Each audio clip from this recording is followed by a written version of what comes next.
had 3/4 of a day full of lots of heavy information and learning.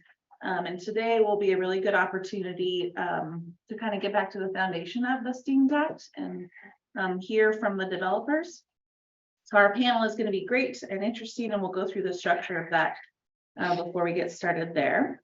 For those of you that had lodging, most of you probably got an email lodging receipt, but if you can print a copy and give it to me before you leave today, that would be great, or you can email it to me when you get home. Okay, but I do need a copy of that for. On that note, we have a little break between panel session and STEAMS Act review. Yeah, I noticed that I didn't really schedule a break in there. Yeah. I also wanted to mention that Mike and I were talking in the panel discussion, or Terry and I were talking, I'm sorry. The panel discussion and the STEAMS Act review are probably going to meld together into a very similar conversation. So we probably don't even need to separate those two agenda topics. So there should be some time in there to have some sort of a break. 10 minutes, we can go. Yeah. Understand it. All kinds of coffee, water, snacks, things over there. The more you eat, the less have to take home. So that's great.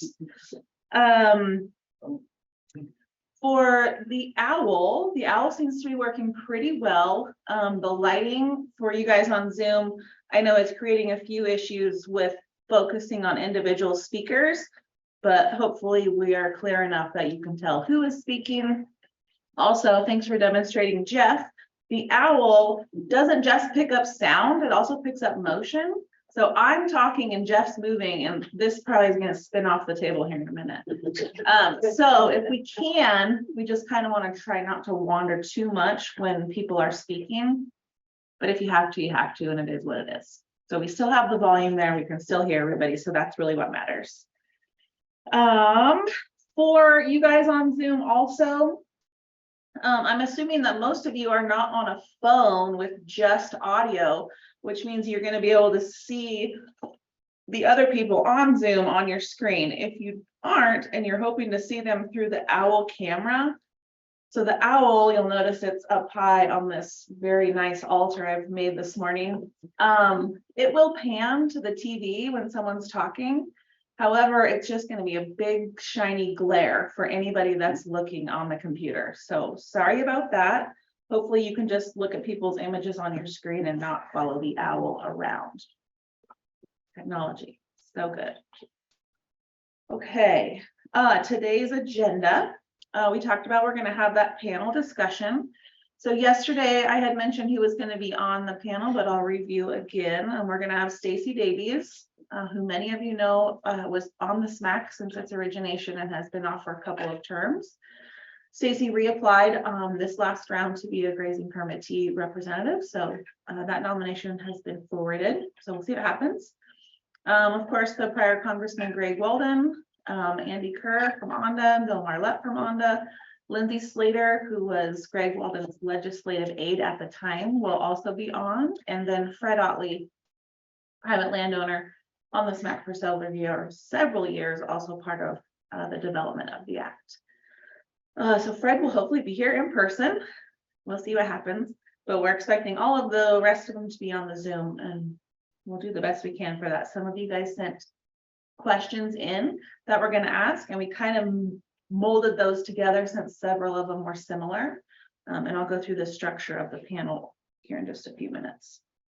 As I said before, we're thinking the panel discussion will weave itself right into the STEAMS Act review, since both of those conversations are really foundational and, you know, the intents and purposes and things of the SMAC and the STEAMS Act. So we'll wrap those into one.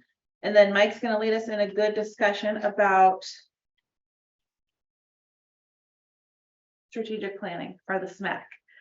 And I know Mike sent a big email about that, that hopefully most of you saw, and we can go through it and have more discussion and hopefully build on it and plan some things for our future meeting agendas. We'll see if we get out of here around lunchtime. And hopefully you can eat some snacks and have lots of coffee if we want to go through and to last a little longer. Are there any questions for me? Oh. All right, so Bill Marlette says that Andy has a conflict, so can't be here. But he wrote a few years ago that a piece that we might enjoy reading, so he's going to send that this way. So we will add that to your handouts eventually. Okay, 8:37. Does anybody have any questions for me about the agenda, travel, logistics, anything that you want to know about? I have a lot of trivia too. I'll see you after. Okay, that sounds good. Okay, let's go around and do our introductions. We'll do everybody who's in the room first, and then I'll tackle you guys on Zoom. So I'm Tara Thistle. I work for the BLM in Burns and Public Affairs. I'm also the SMAC coordinator. We'll go this way first today, Jeff. Hi, I'm Jeff Rose. I'm the district manager of Burns District and the designated federal official. I'm Teresa Wicks. I'm the local environmental representative. I work for Portland Audubon. I've been in Hardin County for over 5.5 years now. Karen Withrow, state environmental rep, and live down in the Klamath Basin. Retired science teacher. I am Cliff Volpe. I am its first recreation representative and new to the SMAC, and I live in Eugene, Oregon. Pete Reynolds, commercial recreation rep, and also from Burns, Oregon. Second term on the SMAC. I'm Jake Jakubik. I represent the nebulous or dubious category of no financial interest in this whole process. And this is my second term on SMAC. I'm also a caretaker of Little Ranch, and so I have a keen interest in what goes on. Butch Getty, mechanized and consumptive recreation. I live here in Bend. I'm Terry Turner. I'm a volunteer leader for Trout Unlimited, and I represent fish and recreational fishing. And I live in Gladstone. I'm Mike Fox. I represent private landowners. I live in Prineville and French Glen. I'm a member of the Harney County Wildfire Collaborative and the secretary of the French Glen Rangeland Fire Protection Association, among other things. Thank you. Jamie. Good morning. I'm Jamie McCormick. I'm the Burns District BLM District Range Specialist. Mark. Morning, Mark Sappel, and the Oregon Natural Desert Association here in Bend. Good morning, everybody. I'm Ryan Houston, I'm the Executive Director of the Oregon Natural Desert Association. Thanks for being here, guys. All right, we're gonna go through the Zoom. So I'll just call you guys out one by one, and you can camera if you want to introduce yourselves. Go ahead, Callie. Callie Wilson, grazing permittee. Been on the SMAC for a few years now. How about you, Kala? Good morning, Kala Hagel. I'm the IRA coordinator with the Burns District BLM. I've lived in Burns for 7 years. And prior to this was working for the Burns Paiute tribe in various capacities, but very recently have moved over to my position with the BLM. Thanks, Kala. Good morning, Greg. Hey, good morning, everybody. Greg Walden, former member of Congress, 22 years, representing Eastern, Southern, and Central Oregon. Live in Hood River and delighted to be part of this discussion. Really pleased you're all gathering together to have it. So thanks for putting it together, Don and crew. Morning, Lindsay. Hi, I'm Lindsay Slater, and I worked for the former Chairman Walden when we created this piece of legislation. So thank you for the invite, and great to see the others on here that were part of making this happen. Terrific, thank you. Bill, we get to see your face. Normally you don't turn that camera on. Good morning. Morning. Good to see everybody. Bill Marlette, Senior Advisor, Conservation Advisor to ONDA, and long history with ONDA, obviously, and the Steens, and great to be here. Thanks, Bill. Good morning, Stacy, from your vehicle. Good morning, everyone. It's good to see everyone. Stacy Davies, Roaring Springs Ranch. Hopefully a SMAC member again soon. Thanks for being on. Good morning, Eric. Eric Hawley, Burns Paiute tribal representative, second term on SMAC. Little less troubles this morning with the link. Good deal, thanks. Good morning, Lee. Morning, Lee Foster, district biologist for Oregon Department of Fish and Wildlife and Hines, and the state liaison on the SMAC. Perfect. Tanea, are you there? Yeah, I'm here. I'm Tanea. I'm a wild horse advocate. Good morning. Hello, Stephen, Marilyn.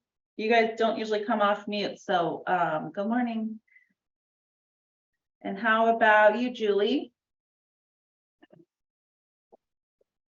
Good morning, all. Here in Harney County, watching a new storm move in that I guess some of you will have to drive home in. Anyway, yeah, a little bit desert variability going on out here. I'm a Steen's neighbor, and neighborhoods are big out here. Julie never turned down moisture. You're right. You're right. Thanks for the forecast. Let's see, who is next? How about you, TJ?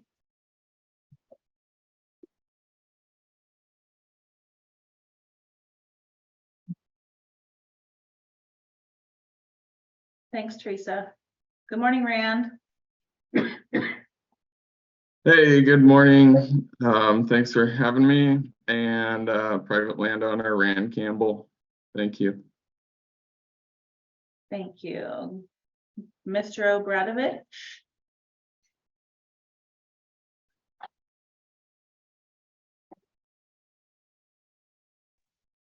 I'm here. Matt Obradovich, the district biologist for the BLM in Burns. Thanks, Matt. Good morning. Good morning, Mac Lacey. Hey, good morning, everybody. Mac Lacey with ONDA. Just looking forward to tuning in and hearing what you all have to say this morning. Thanks. And Pat O'Grady. Good morning. This is Pat O'Grady. I'm an archaeologist with the Burns District BLM. All right, I think we got everybody. Don signed on. Oh, hi, Dawn. Good morning. Your turn. You're on mute. Morning, everyone. Don Rotel, Andrew Steen's field manager here in Burns. Glad to see such a good group for this discussion. I'm looking forward to it. Thanks, Dawn. And it looks like Lorna, you just joined us. Do you want to introduce yourself?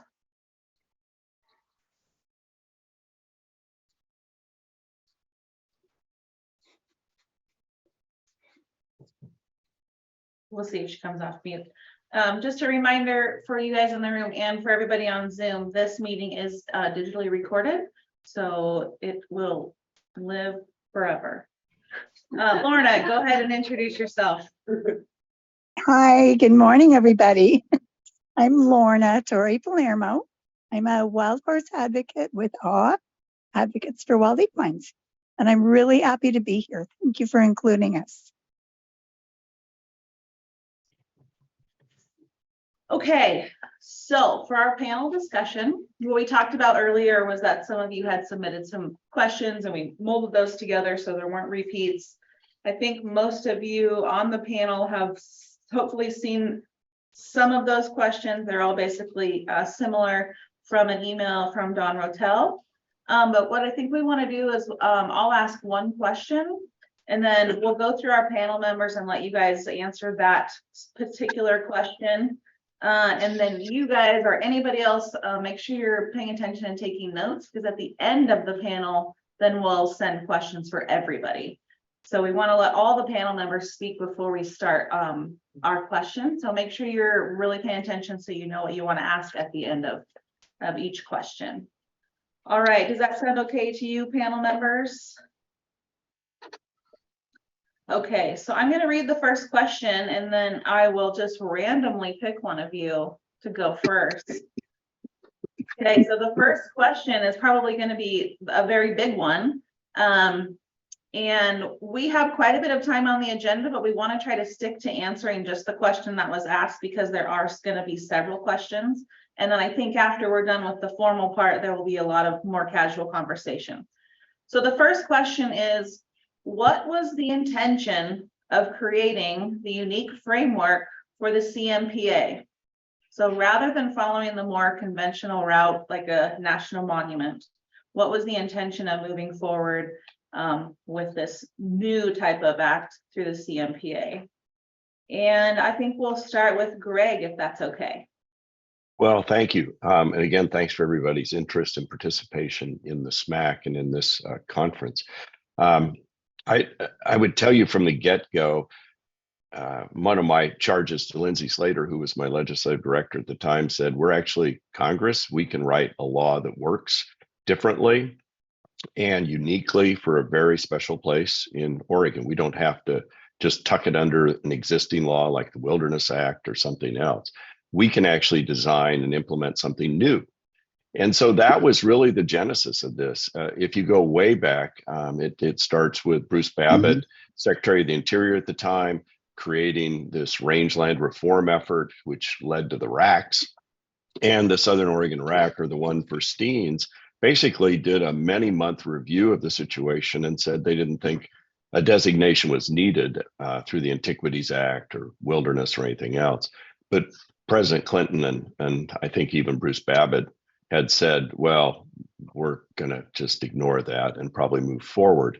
And I actually found the statement I had from the hearing, the Resources Committee, where he was testifying. And I said, just last week, your advisory committee said there was really no further need for additional protections or designations. Why do you bother putting together all these diverse people to give you a recommendation you're going to ignore?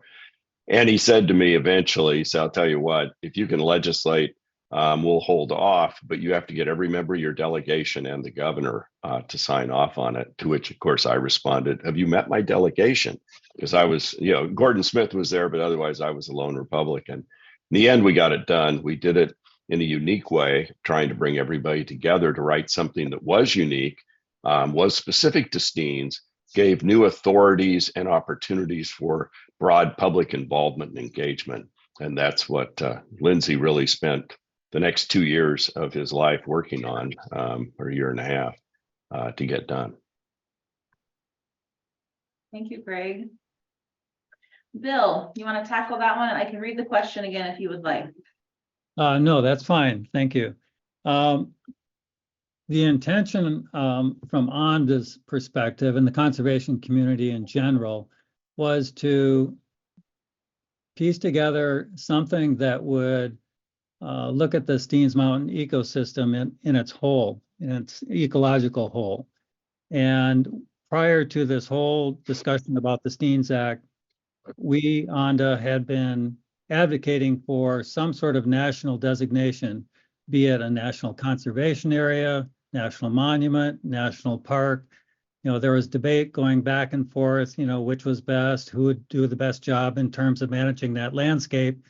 But underlying that effort was the notion that we needed to look at the Steens Mountain landscape in its entirety. And that was the basis for pushing all the stakeholders, all the parties together and coming up with a different and unique solution.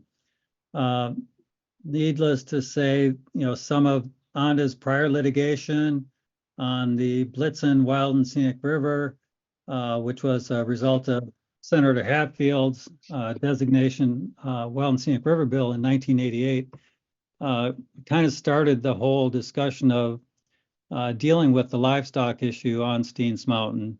That resulted in a district court decision removing livestock from the Wild and Scenic River corridor of the Blitzen. So that was kind of the notion that we were following in those footsteps, that we wanted to see more of Steens Mountain livestock free, similar to what we had accomplished on Hart Mountain Refuge, where we saw the positive results from removing livestock in unique ecological settings for the benefit of fish and wildlife.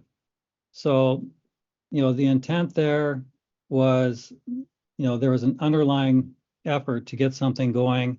And fortunately, everyone came together and made it happen. So it was a very positive outcome. Thank you, Bill. Stacy. So the question's a unique model. Why? Echo Bill and Greg. I'll add that landscape level management was critical. There was a lot of private land inside of the special area, and that private land and those rights, grazing rights or privileges, grazing permits, mining, recreation camps, those things existed, and they needed to be, I could use the word dealt with. So a unique structure, monuments don't deal with private land inholdings very well. They actually don't deal with grazing permits very well. Mining, they can just withdraw the area. So there was problems with some of the other designations. And so a unique solution that people could come together and agree on made sense for the Steens. So we could maintain landscape level management. The other big piece for me was local control. With a legislative process that Congressman Walden led the charge on, local people were able to be at the table and really drive the construction of the legislation, and the SMAC being a critical component of the ongoing local control and management of the area. So the goal was to keep the mountain like it was, which had an economic and an ecologic and a social component to it.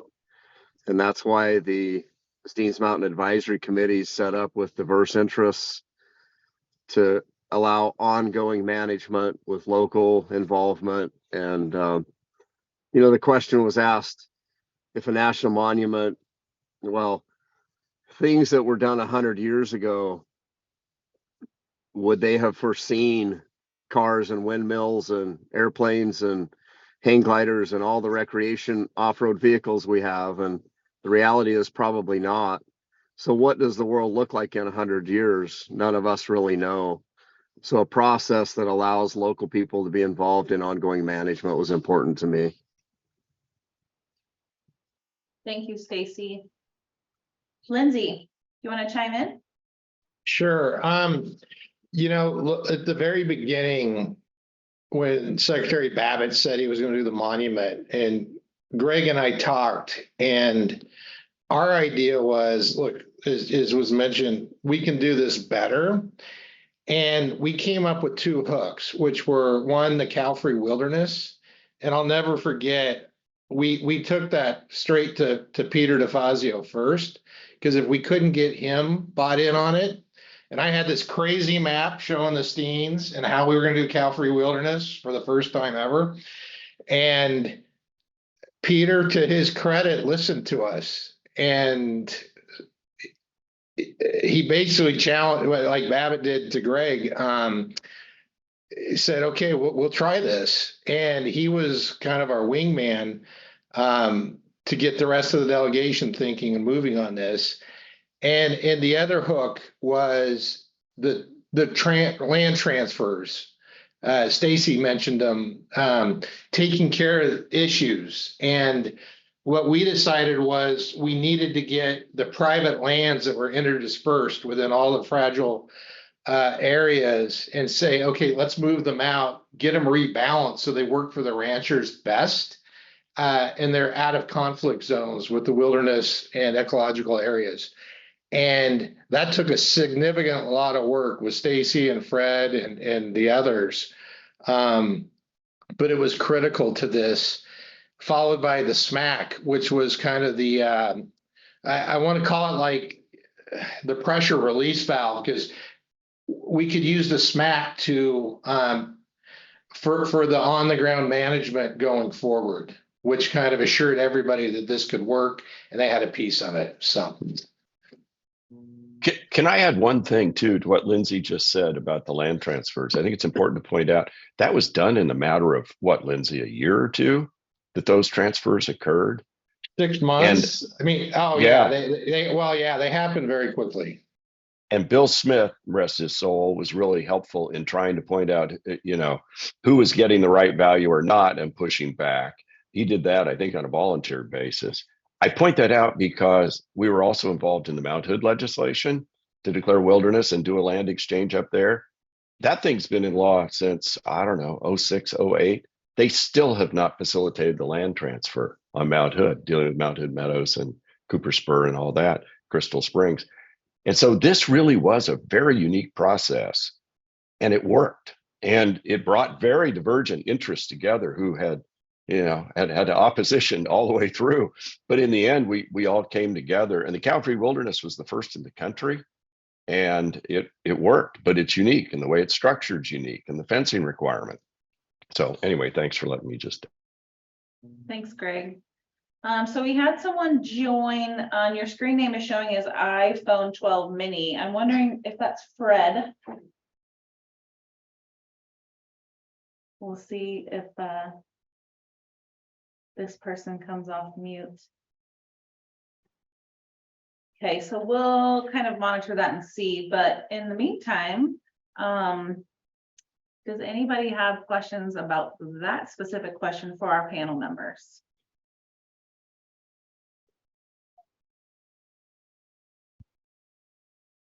Okay, we're hearing a lot of silence, so you guys must have done a great job with that question. I'll move into the next one and we'll see how things develop with the question from the group here. So the next question is, do you think the Steens Act was still the right solution over a monument or other formal designation? Seems like you may have already mostly answered this, but we'll run through the panel again. So Bill, how about you start with this? Oh, is that Fred? Is that you, Fred? Yeah, me and technology, I finally got unmuted, so. Anyway, Okay. I'm seeing Bill on the screen. Now I see several people. So anyway, I don't know if I could participate, but I sure appreciate being on and being able to at least hear. So apparently you can hear me. We can hear you. So I'm going to ask you the panel question. You can go ahead and give your answer, okay? Okay.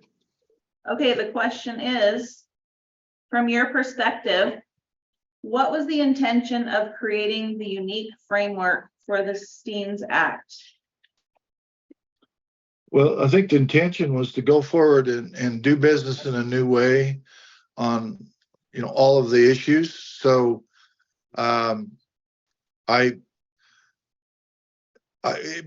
partially because, in my view, the designation of a monument or other special designations just weren't working.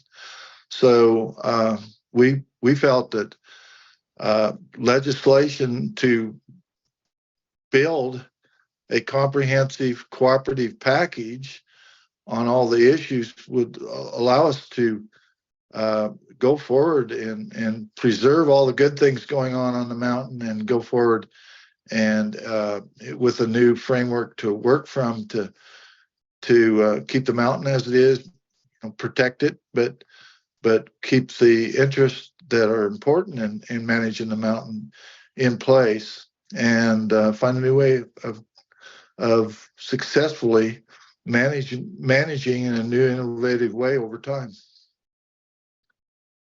Thank you, Fred.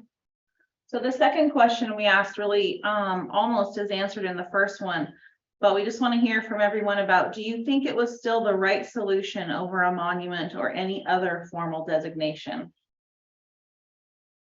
Fred, how about you go first? Well, I think it was, and I think it's probably the most creative piece of legislation that I know of. And it still has a great opportunity to continue to make management better over time. So there's some people that say, well, it's just cumbersome. Well, it is, and the committee isn't successful. Well, I think they have been, not as much as all of us wanted at any one point in time, but I think it was absolutely a good thing, and the right thing to do. And I think it's still got a tremendous upside in the long term. Thank you, Fred. Bill? Yeah, so, if the legislation had failed, a monument designation proclamation would have been better than nothing. And I say that because of two things that have happened in the past on Steens. Number one, we would not have been able to deal with the proposed wind development on Steens absent a monument. Number two, we would not have the ability to deal with the lithium mining in the Elbord absent a monument. So having said that, I think what the preferred option that we ended up with was much preferred over the proclamation itself. Specifically, the legislation allowed us to, number one, designate wilderness, specifically cow-free wilderness, and number two, address specifically the land exchanges that Lindsay mentioned earlier, which was critical to getting all the stakeholders together. Thanks, Bill. Stacy? Did we lose? Oh, there you are.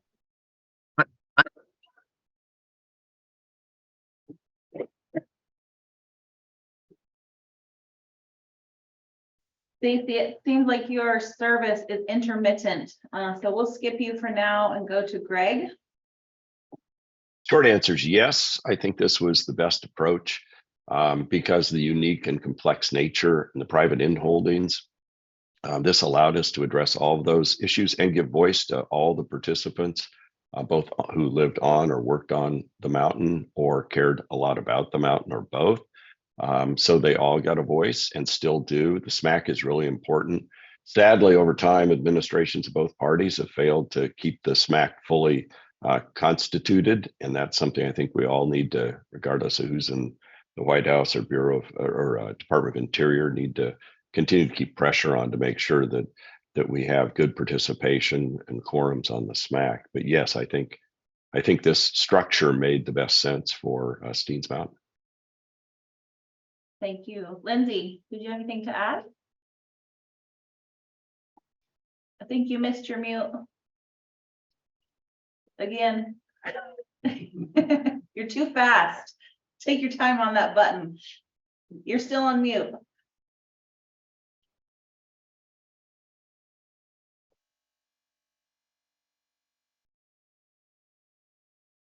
Sorry, I won't use that button anymore. It usually works. What the bill did was, I think it put the ranchers in the best place possible.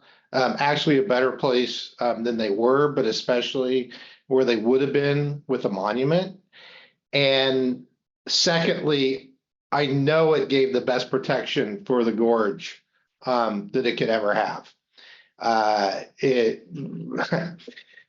Again, I mean, it was great having Ollie's Ranch in there, but we put them in a good place outside of the gorge, and it's just pristine up above the fence line where the wilderness boundary is. So, Thank you. Stacy, do you want to give it a go? I'll try again. I think absolutely yes, it was the right thing to do. Monuments and many of those blanket designations just artificially attract a lot of tourists, and the folks involved in writing legislation and living there and have been involved the most really don't want 1 million visitors a year and paved roads. And so a unique designation is the right answer, in my opinion. Good points. Thank you. All right, so we've been through a couple of questions. I'm not sure if you guys have anything you want to ask yet. Mike Fox. I have a question for both Stacy and Fred. And that's because I'm the imperfect landowner representative on this committee, and I'm imperfect because, as both know, I'm kind of a city slicker in that I still live in the major metropolitan area of French Glen when I'm over there. So my question to both Stacy and Fred is, what do the landowners that they are in contact with, do they think this has been a successful venture, and does it continue to be a successful venture to do what the proposers and the enactors of the bill imagined? So before we elaborate on that, I'm just going to add to it a little bit because that was one of the questions on our panel that we were eventually going to get to, but we can sure tackle it right now. So the full question would really be, what, from your perspectives, what do you feel have been good successes that have come from the Steens Act, and also disappointments or failures in your vision? And how about we start with Bill this time? Okay. Probably the biggest disappointment in the Steens Act is the fact that it authorized $15 million, authorized, not appropriated, $15 million for implementation of various activities, land exchanges, acquisitions, etc. And not one dime has been appropriated by Congress to fulfill that obligation. The other issue that is a disappointment, I guess, after almost 25 years, is that we haven't, I mean, the Steens Act was great in what it did, but it was always anticipated that there would be a Steens Act 2 to finish the job. And there's a lot of legislative work that still needs to be done with respect to any remaining land exchanges, acquisitions, and designation of wilderness. And that has not happened, and that's hopefully something the SMAC can help the BLM with and move that forward in Congress. But those are two things that come to mind that are something that on the to-do list that should be addressed. And Bill, did you want to add anything that you felt were the biggest successes over the past 24 years? I think the relationship between, I think BLM's engagement in the process, in the planning process, irrespective of the setbacks from appeals and litigation, whatever, I think the BLM has done a great job in moving the agency forward in terms of its engagement with the landscape in a manner that's more ecologically sensitive to the needs of the mountain and also to the needs of the various stakeholders. I think that's a big step forward that has been accomplished over the last 24 years. Thank you, Bill. Stacy, want to tackle that one? And I'll key to Mike's question specific briefly. Landowners are grateful that there was not a monument because monuments are really heavy-handed from the government and the implications they have on local people generally. So everyone I know of that really understands what a monument would have looked like is very grateful they didn't have one. Has the Steens Mountain Cooperative Management Protection Act been perfect? No. The things Bill mentioned, there's a lot of opportunity in it for unique conservation agreements and money authorized, and there's just a lot of opportunity. The Steens Act could be used to do so much more positive, and locals and landowners wish that would have happened. Still waiting for it to happen. The successes, in all reality, the advisory committee had a lot of successes, a lot of good discussion. I mean, things that sometimes the group came out. So the South Steens Allotment Management Plan, ton of work went into unique approach how to deal with that allotment. And some of the things a no was the answer, but at least we discovered it in a committee format rather than a court format in some cases. And I think when we can avoid court, it's a good thing because, well, I'll leave that alone. I think it's good to avoid court, and the SMAC can help do that. Success. So there have been a lot of successes, a lot of creative solutions. The biggest failure to me at this point is probably ecological health, and I'm seeing a Medusa head invasion and lack of wild horse management, and those two go hand in hand in some allotments, but there's some ecological problems that are not being dealt with very well. Thanks, Stacy. Fred, are you on there? Can you hear me? Yeah, so tell me about what you think have been the biggest successes and disappointments of the STEAMS Act.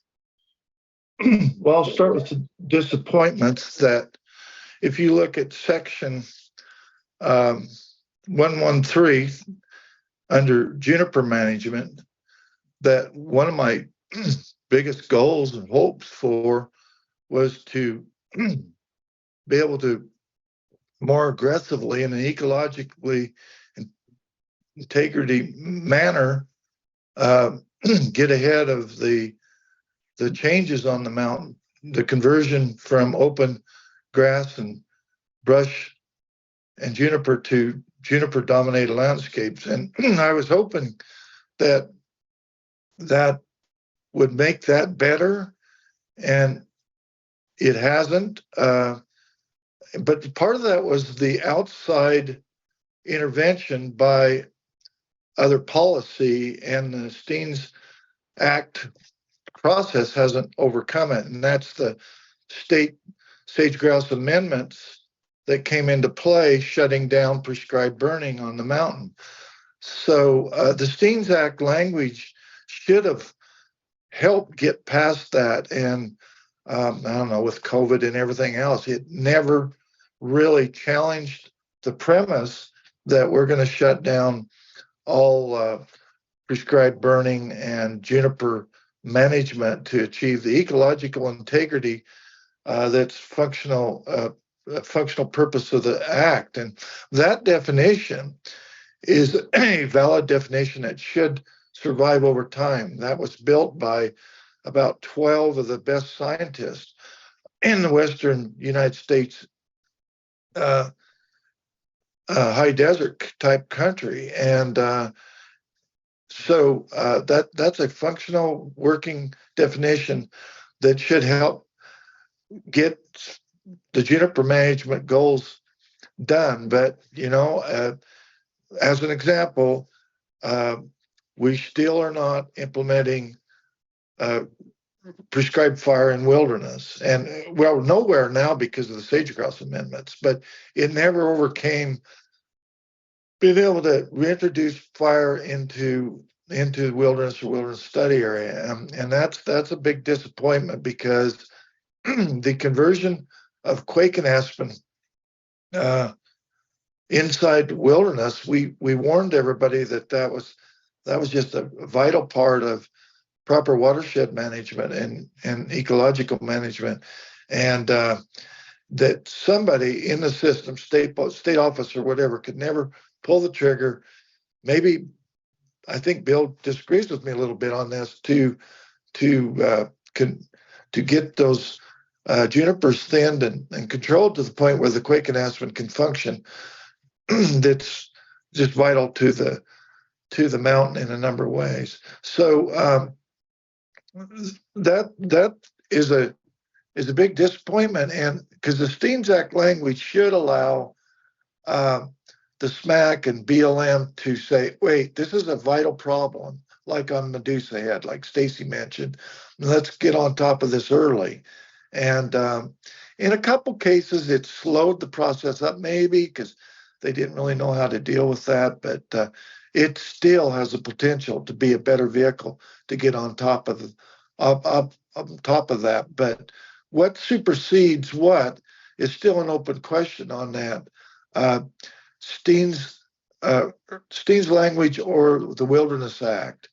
And there is disagreement on that amongst some of us, where we had the potential to make the Steens Act with the language that Greg so artfully got in place to quickly get on top of some of this. And it's hard for the agency when they're governed by state office and other structures outside to get that done. Fred, do you want to add any successes that you've seen? Well, the big successes, I think, is in the conversations amongst diverse interest and to really, work out the complexities on an issue in a beneficial manner for the mountain and people. So I would say, the fact that there hasn't been grazing management was improving dramatically before the Steens Act, but the language in the act did not turn that upside down. And that was a concern I had early on. We are still making the progress and better management every year on the mountain. And the benefits of keeping the positive management endeavors, there was 48 of them initially identified of cooperative management that we were hoping to protect in the Steens Act, and it has protected those cooperative management efforts. And a lot of it was the cooperative management language that's integrated in throughout the Steens Act. And so there's some others, but those are the one that comes to mind right offhand. Thank you, Fred. So we'll go Lindsay and then Greg. Lindsay, did you want to add anything?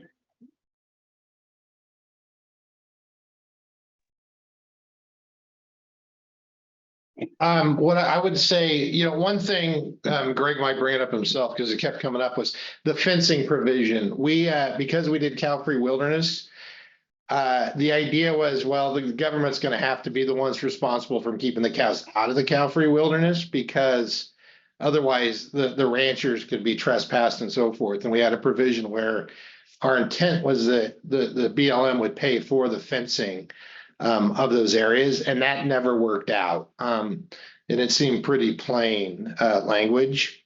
On the success side, I would, beyond, I think the bill, for better or worse, has just been much better than a monument or just the status quo, which could have turned into more lawsuits.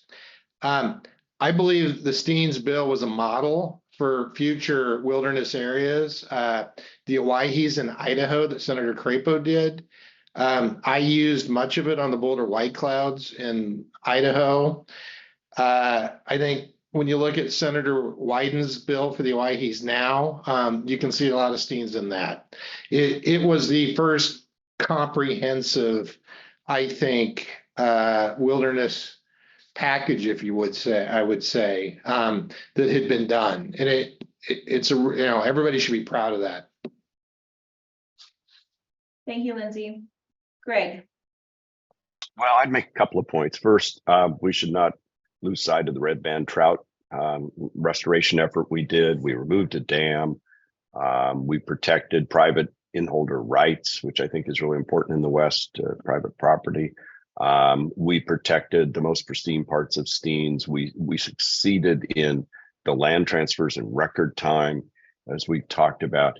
And frankly, we went as far as legally we thought we could to empower the SMAC to have as much authority as allowed by federal law. We couldn't designate full control to the SMAC.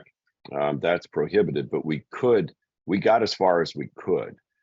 It's somewhat akin to, I would say, what we did later in the Healthy Forest Restoration Act with the Wildfire Community Planning process, where you have divergent groups being able to get together and advise the Forest Service on what they think in terms of the wildland urban interface, where the threats are and what should be done. So we tried to go as far as we could to empower the community at large, vis-a-vis the SMAC, to have as much input as possible in continuing and evolving planning practices and opportunities. As you know, we set up the Juniper Management Pilot Project. I was up there a couple of years ago, and it seems to have initially been started and then nothing really happened from there. That may be a money issue, as Bill mentioned, but clearly there needs to be everywhere in the West to look at invasive species management, whether that's Medusa head or an overgrowth of juniper. What little I learned along the way was juniper is a pump that just sucks water out of the ground, and should be managed and was managed naturally by fire in the past. But of course, when we suppress fire, then it takes over. I would take issue with one comment Bill made about us always envisioning a Steens 2.0. I don't recall that. I don't think that's necessary.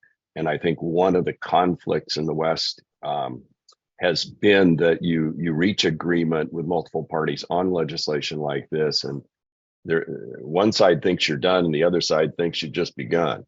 And what we tried to do here was get a comprehensive, all-encompassing sort of settlement with a continuing planning process, as opposed to coming back and then just moving more restrictive designations on top of what was already agreed to. So I'm a little hesitant on that one.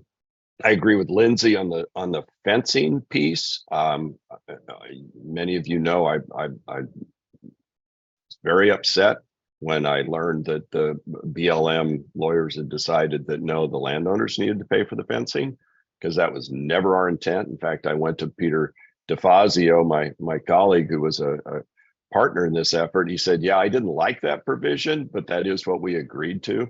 And we at least once, if not twice, added report language to send a direct message to the Bureau of Land Management what Congress's intent was.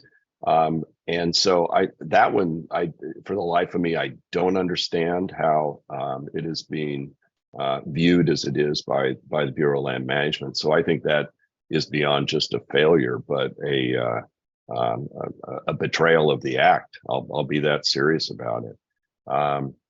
But going forward, I think it's just really important to keep the SMAC populated and the engagement, and to never lose sight of the really important work we all did here, bringing people together. And we need to keep that spirit alive. And finally, this is not your father's wilderness bill. It just isn't. It wasn't designed to be. It was designed not to be that. It was designed to be something unique for an incredibly unique place in America and in Oregon. Thank you, Greg. So for any questions specifically about failures, disappointments, we'll start with Cliff Volpe. I had a question for Bill and Stacy. Bill, you mentioned that $15 million had been approved but not appropriated by Congress when the act passed, and yet there were land exchanges that were completed. What paid for those? Congress paid for those, but that was a separate appropriation to make that happen. So in the act itself, there's $15 million that was authorized for future work, not for what was designated in the act itself. And then Stacy, I had a brief question, actually goes back 2 questions ago. I just never had a chance to ask, but you had mentioned that a national monument, I'm not sure if I heard you correctly, usually brings a lot of people to an area or doesn't bring people to an area. And there's a concern that a national monument could bring too many visitors to scenes. Is that correct?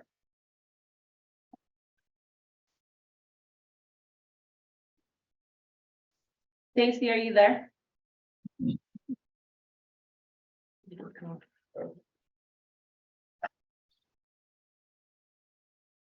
I see you came off mute, but we can't hear you yet.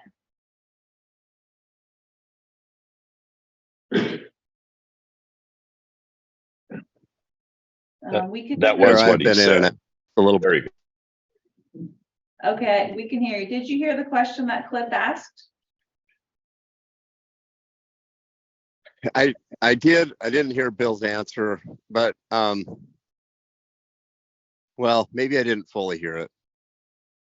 So the question that Cliff was asking you specifically was, you had mentioned that the designation of a national monument would have brought more people to the area. Is that correct? And could you elaborate on that point a little bit more?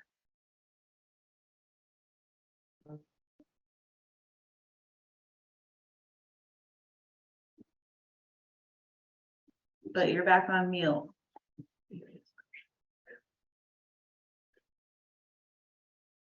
Someone else better answer that. I'm gonna try to find better service. Okay, and we can come back to that too. So just chime in when you feel like you're in a better spot. Okay. So we have a couple of different directions we could go here with the next question. Sarah, I have. I'm sorry, go ahead, Butch. It also involves this $15 million that was designated for future projects. Yes. So is there this $15 million that's available that we haven't tapped into for various projects that, like the weir? If you didn't have the money coming in now to pay for the weir, would that be funded possibly by this $15 million? Jeff, what can you tell us about the availability of that 15 million? Sometimes money doesn't make my life easier. Sometimes there's other things that limit. I think for the weir specifically, there's other issues that have slowed us down on that.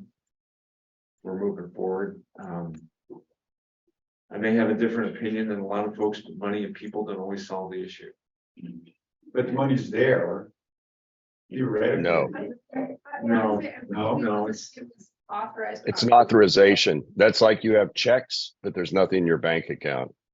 So and I'd have to go back and look at the regular, at the bill itself. I don't have it handy, but. I'm sorry, Greg. So Congress would authorize, that's all we could do in the authorization committee. Resources committee is authorize an amount, up to a certain amount can be spent. Then you have to go back through the regular appropriations process, the appropriations committee, and actually get mom and dad to write you the check, put money in the account. And that apparently has not happened. The same holds true for the Columbia Gorge Scenic Area Act that was passed back in the 1980s. There's money authorized in that's never been appropriated for some potential land transfers and purchases and all of that. It's not unusual to have an authorization that has not been appropriated, but it is a definite two-step process.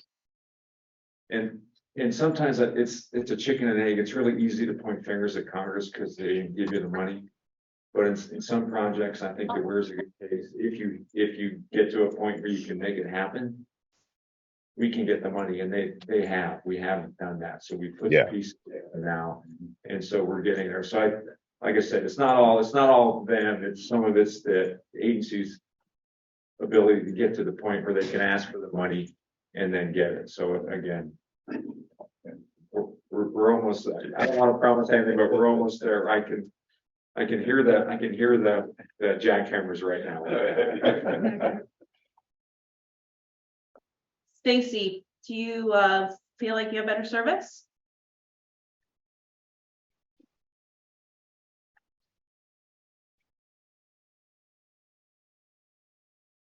I'm not convinced. He's driving the birds right now. Sarah? Yes. Can we open that question up to anyone? Sure. Just in terms of, I've heard kind of through the grapevine that there's been concern about how many people will be drawn to scenes, depending on what kind of bill was passed. And I'm just curious how much that factored into the formation of the act. Right, so let's just open that up to anybody, and I won't call on you individually. And I know, Dawn, you have your hand up, so just 1 second and we'll get back to you. For you guys on the panel, Cliff was asking about, was it part of the consideration for steering away from a monument designation, the amount of people that could bring to the scenes area? And did you think? Go ahead, Stacy.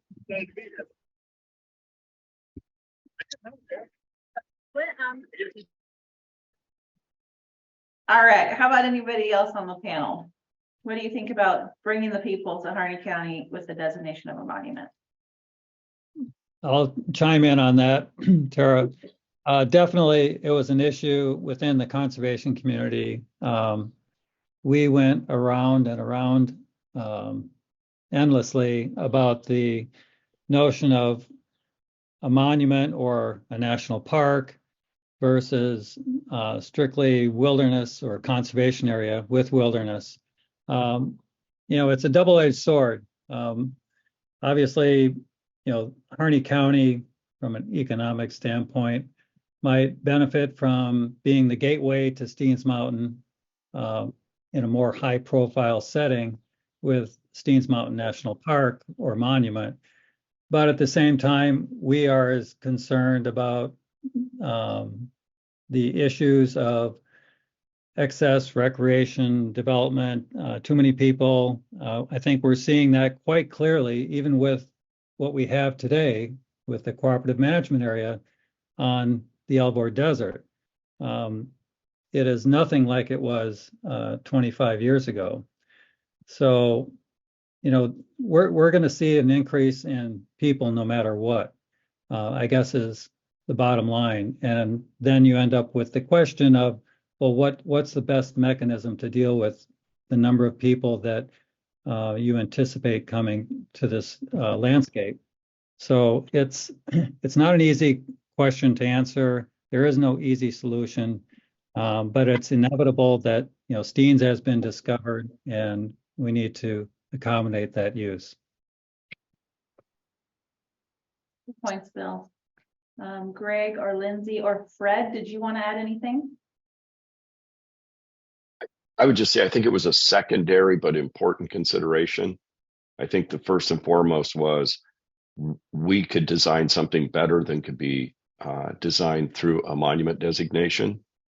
And I think even Secretary Babbitt at the time had just come off of the surprise designation in Utah, the Grand Staircase Escalante, where there was a lot of frustration locally that it was sort of a done in the middle of the night, announced the next day, and the Utah delegation had no heads up.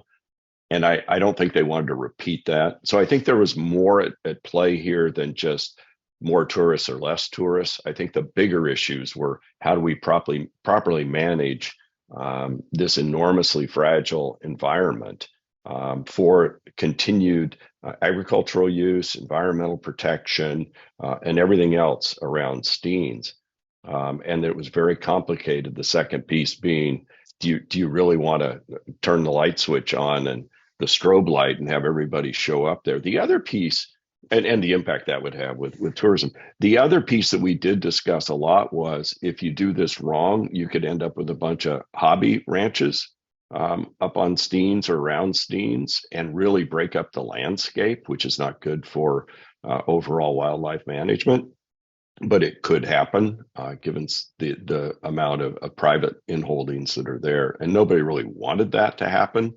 But if you break up and take away the grazing permits and kind of destroy the economic model, then that you suddenly become some of these areas in the West that have whatever size hobby ranches that people with means can come and own and fly in and out of, and changes the whole landscape. So we were trying to avoid that as well, I would argue. Lindsay or Fred? Well, I'll weigh in a little bit because Greg said one of the most important things that it has been successful on Steens, that what will happen if you destroyed due to going a different direction like a monument, the grazing management and the grazing presence on Steens Mountain, it by itself protects on two hands, the ecological integrity of the dynamic nature of the climatical conditions and environmental conditions on the mountain. They're not stable, they're dynamic. But two, the concept of open space where if you take away the income and the business aspects totally, you will end up moving private land to something else.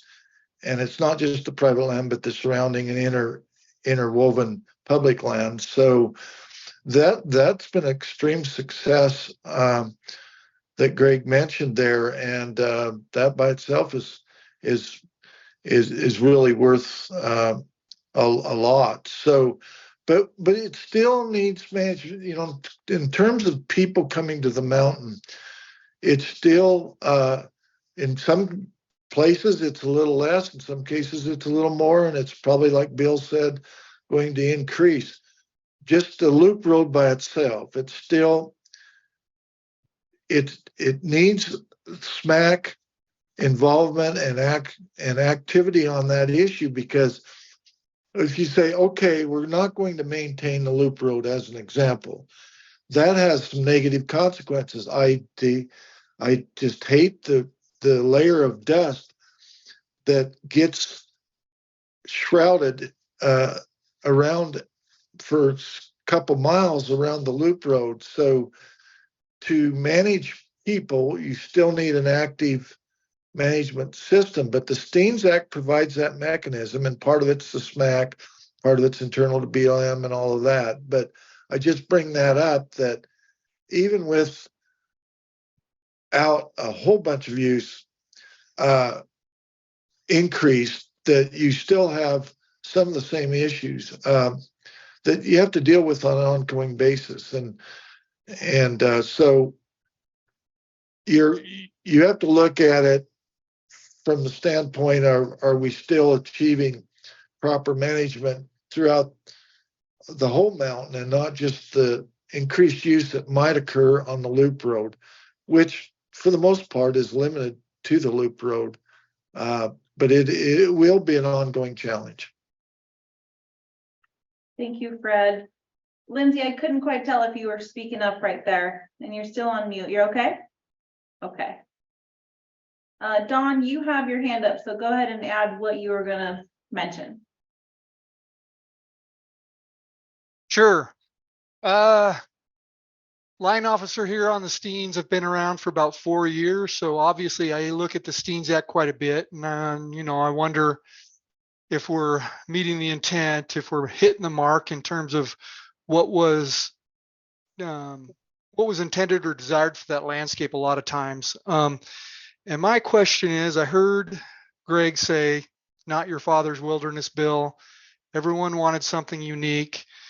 But then when I look at my map on my wall here, and I see a lot of different special management areas. I see wilderness, study area, wild and scenic river, ACECs, all of which come with their own set of regulations and policy that need to be, paid attention to. I'm just wondering, from the folks that were at the table at the time, the unique, wanting to do something unique, do you see these special management areas as standard management for BLM special management areas, especially in terms of wilderness and WSA, or was the intent always to have something that was where things were done differently? And I'm thinking, this question comes out when we're looking at things like, wilderness is typically a right-of-way exclusion area. This issue comes out when we look at different alternatives for removing the weir from the Blitzen River, the Page Springs weir. It comes out when we're looking at trying to maintain the no livestock grazing area fence, and the tremendous cost and challenges that come with trying to maintain a fence like that on wilderness. So I'm just curious. I think Fred's talked a lot about how he's disappointed that we weren't able to have more active management in wilderness. What are the folks that were actually at the table? How do they think that has been approached? Because like I said, when I hear it's not your father's wilderness, but still, when I look at my map and I look at those areas, I don't see anything in the act that gives me any different options in many cases than I would in a different in a WSA outside of the CMPA or something like that. I'm just curious. Thanks, Don. Go ahead, Bill. Good question, Don. When we, speaking from the conservation side of things, when we were looking at the legislation, we were, from a legal standpoint, looking at the designation of wilderness as wilderness. We did not look at the Cooperative Management Protection Act as being something that would be on a higher plane than the designation of wilderness, than the designation of wild and scenic river, than the existing designation of wilderness study areas. We perceived the act itself as kind of the glue that held the landscape together, but that the individual pieces within the Steens landscape retain their own legal standing, be it wilderness or whatever. Thanks, Bill. Greg. Yeah, I would have, and I think some of the people in this discussion would have passed legislation that included removing the WSAs from areas that BLM had already determined did not need to be designated as wilderness. You know, that takes an act of Congress. We could not get agreement with the other parties to do that, which was a great regret for me, because I've had this. It's really easy to get it. Well, I won't say really easy, but WSAs get put on by the agency, and then it takes Congress to take them off. So they're both de facto wilderness and managed, I believe, to a more a further extent, or no, not managed. Let me say, you could do less in a WSA, if memory serves me right, than you can in a wilderness area. And so those conflicts remained. And that's unfortunate, because I think a more balanced bill from my perspective would have been that we could have gotten release language on some of those WSAs. Lindsay could speak more in terms of detail, because he was in the day-to-day, hand-to-hand discussions. But that's unfortunate. But we also tried to sort of have the wilderness piece over here, and then the management on some of these other areas unique and separate. So that's why I say it was written for Steens. It's not perfect. If I were doing a Steens 2.0, I would get release language as part of anything going forward. Lindsay, do you? I also wondered, just quick, Greg, I wondered if you guys intended to leave this in the hands of the agency to sort this out, or if that was simply something that the parties couldn't agree to and get into the bill. So. Yeah, I don't think we could get the agreement on WSA release language.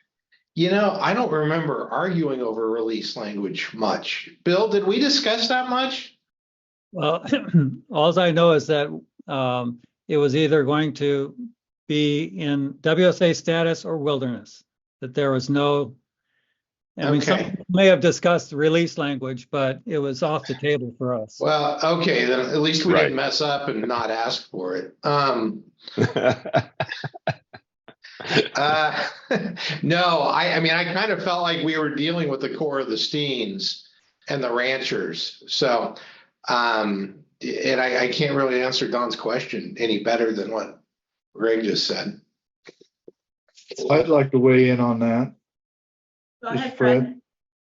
Well, if you go through all of the Steens Act language relating to non-wilderness and wilderness study area and wilderness, there's a number of sections that you can lay out together, and it pushes us towards better management of wilderness to achieve the goals and objectives laid out in the Steens Act. Section 111, which is the primary, this is under management authorities and purposes. It combines economic, social, ecological in terms of an overarching goal for management.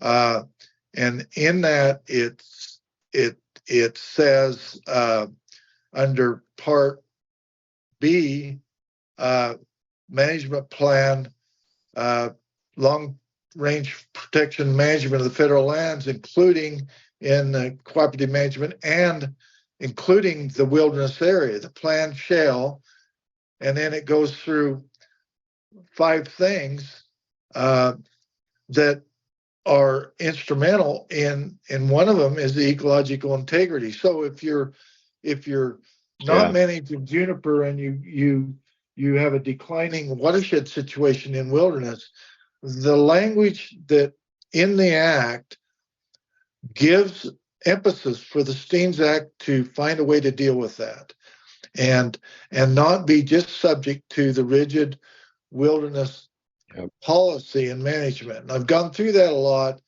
And so, but the agency and diverse interests have to say, we want the quake and aspen to be protected and enhanced in wilderness and then work from there. But I think the Steens Act provides a mechanism to do that. That might be where we disagree, but when you look at the ecological integrity definition and those sections guiding management planning and guiding the comprehensive goals and objectives, it's there. It has to be a priority and continually work towards, because it is not just black and white, as Don says, but it's still the mechanisms there to do things, management in a better new way inside wilderness areas and wilderness study areas. Yeah, Fred, that's a good reminder, because my view and my intent was that this would be new. It would be different. It's been passed after the Wilderness Act of 64, and we were writing something that would be unique. We maybe didn't get there for the lawyer's satisfaction, perhaps, but the idea was that this was a unique way to do these things, and this act is the new act. This is the new law. It's like if you passed a new mining law, it'd be the new law. You wouldn't go back to the 1878 mining law, right? And so that was what I was trying to get to, is that there would be unique opportunities and authorities contained in the act. And that's true. Like I said earlier, in terms of fire, I know Bill and I agree how important fire is for the ecological health and management of the Steens Mountain.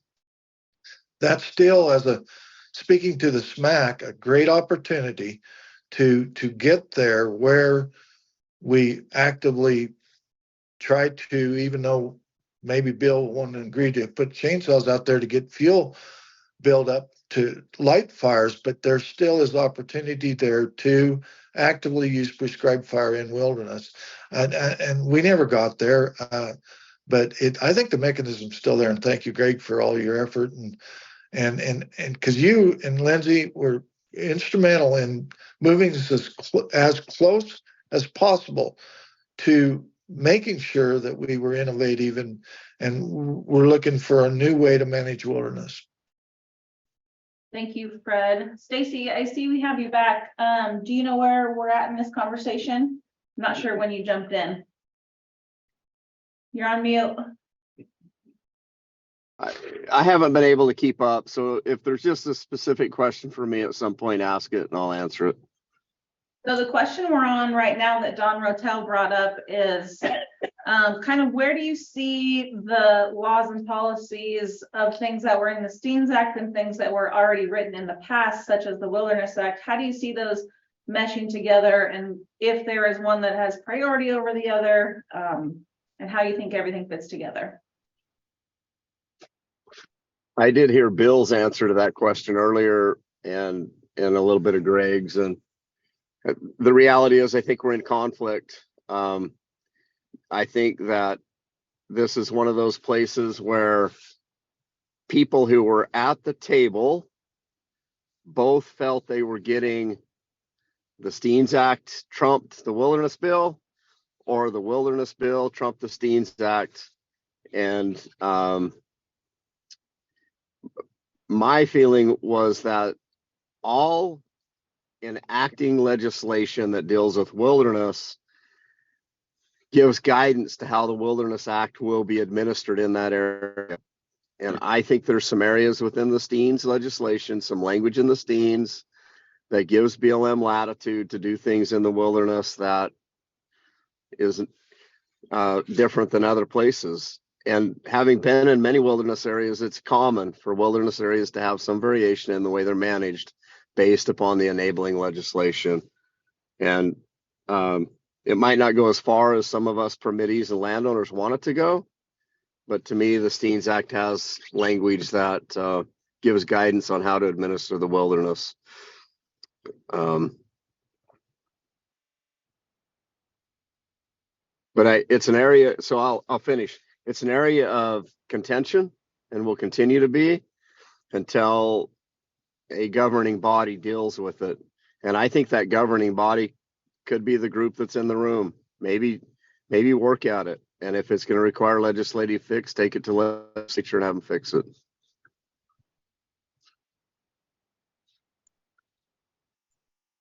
Thank you. Questions about that question? Does anybody have anything they want to present to the panel on that? Well, we're talking about whether or not, in some sense, the Steens Act trumps the Wilderness Act. And there are many places in which the Steens Act kind of has some internal inconsistencies that I think have caused a thorn in the side of the advisory council for some years. And one of them is on the issue of inholder access. And then part of the act also says nothing in this law is intended to interfere with anybody's property rights. But we've got a whole bunch of people who have chunks of land that they can't get to, that haven't been taken care of. And the SMAC, before my appearance on it and the appearance of a lot of us on it, has tried to wrestle with it, but has never been able to get anywhere. And though I think depriving, in my opinion at least, depriving a landowner of the use of his land without due process is, runs into Fifth Amendment issues. But we have people up there that have essentially been deprived of the use of their land because they can't get to it. But then, because we haven't ever resolved the issue of the section 112E sub 1, the secretary shall provide reasonable access to non-federally owned lands or interests within the boundaries of the CMPA to provide the owner of land or interest with reasonable use thereof. But then right above it, it says no new road or trail or motorized mechanized vehicles may be constructed except for public safety or the protection of the environment. And so and then we got one down below that says nothing in this act shall have the effect of terminating any valid existing rights of way on federal land. Well, what are we going to do with this? I mean, and this issue has been hanging fire now for 23 years. And there are people out there that have been deprived of the use of their land. And how are we supposed to handle this issue when we've got so many conflicting provisions? I know how I'd want to do it, but I bet it it's not going to pass Bill Marlette's muster. I think these guys ought to be, people that are in holders ought to be able to construct some sort of land across wherever in order to access their property. Is reasonable access only into their in holdings by way of a pack trail, a pack train or something like that? Are they going to, reasonable access is just put a backpack on your back? Well, that doesn't seem quite right. And this is something I'd like to hear what the drafters think of our little problem. So, How about you, Stacy?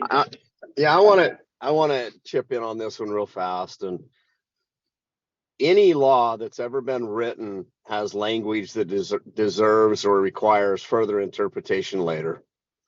And there's the administrative branch, and there's a legislative branch of the government, and there's also the judicial branch of the government. And if we ask that question of the group on this call, there's going to be different answers. So what my point is looking backwards, you're probably not going to find the solution. You're going to have to look at present day and future to some extent, meaning that you're going to have to go for a legislative fix, administrative fix, or a judicial fix to that conflicting language. I can give you my answer, but it's my answer, meaning that I believe every single piece of property on that mountain had a road to it. I've driven to almost every one of them. And so there was an existing road to those properties. Therefore, that takes one of those away. You don't need a new road. Now, was it the right road? Is it the best road? Is it in the right place? Well, that's where you come in and you start trading. I don't want to use that road through Ankle Creek. I want to access through Deep Creek. The road through Deep Creek was closed or didn't exist. Maybe it makes sense to go through Deep Creek.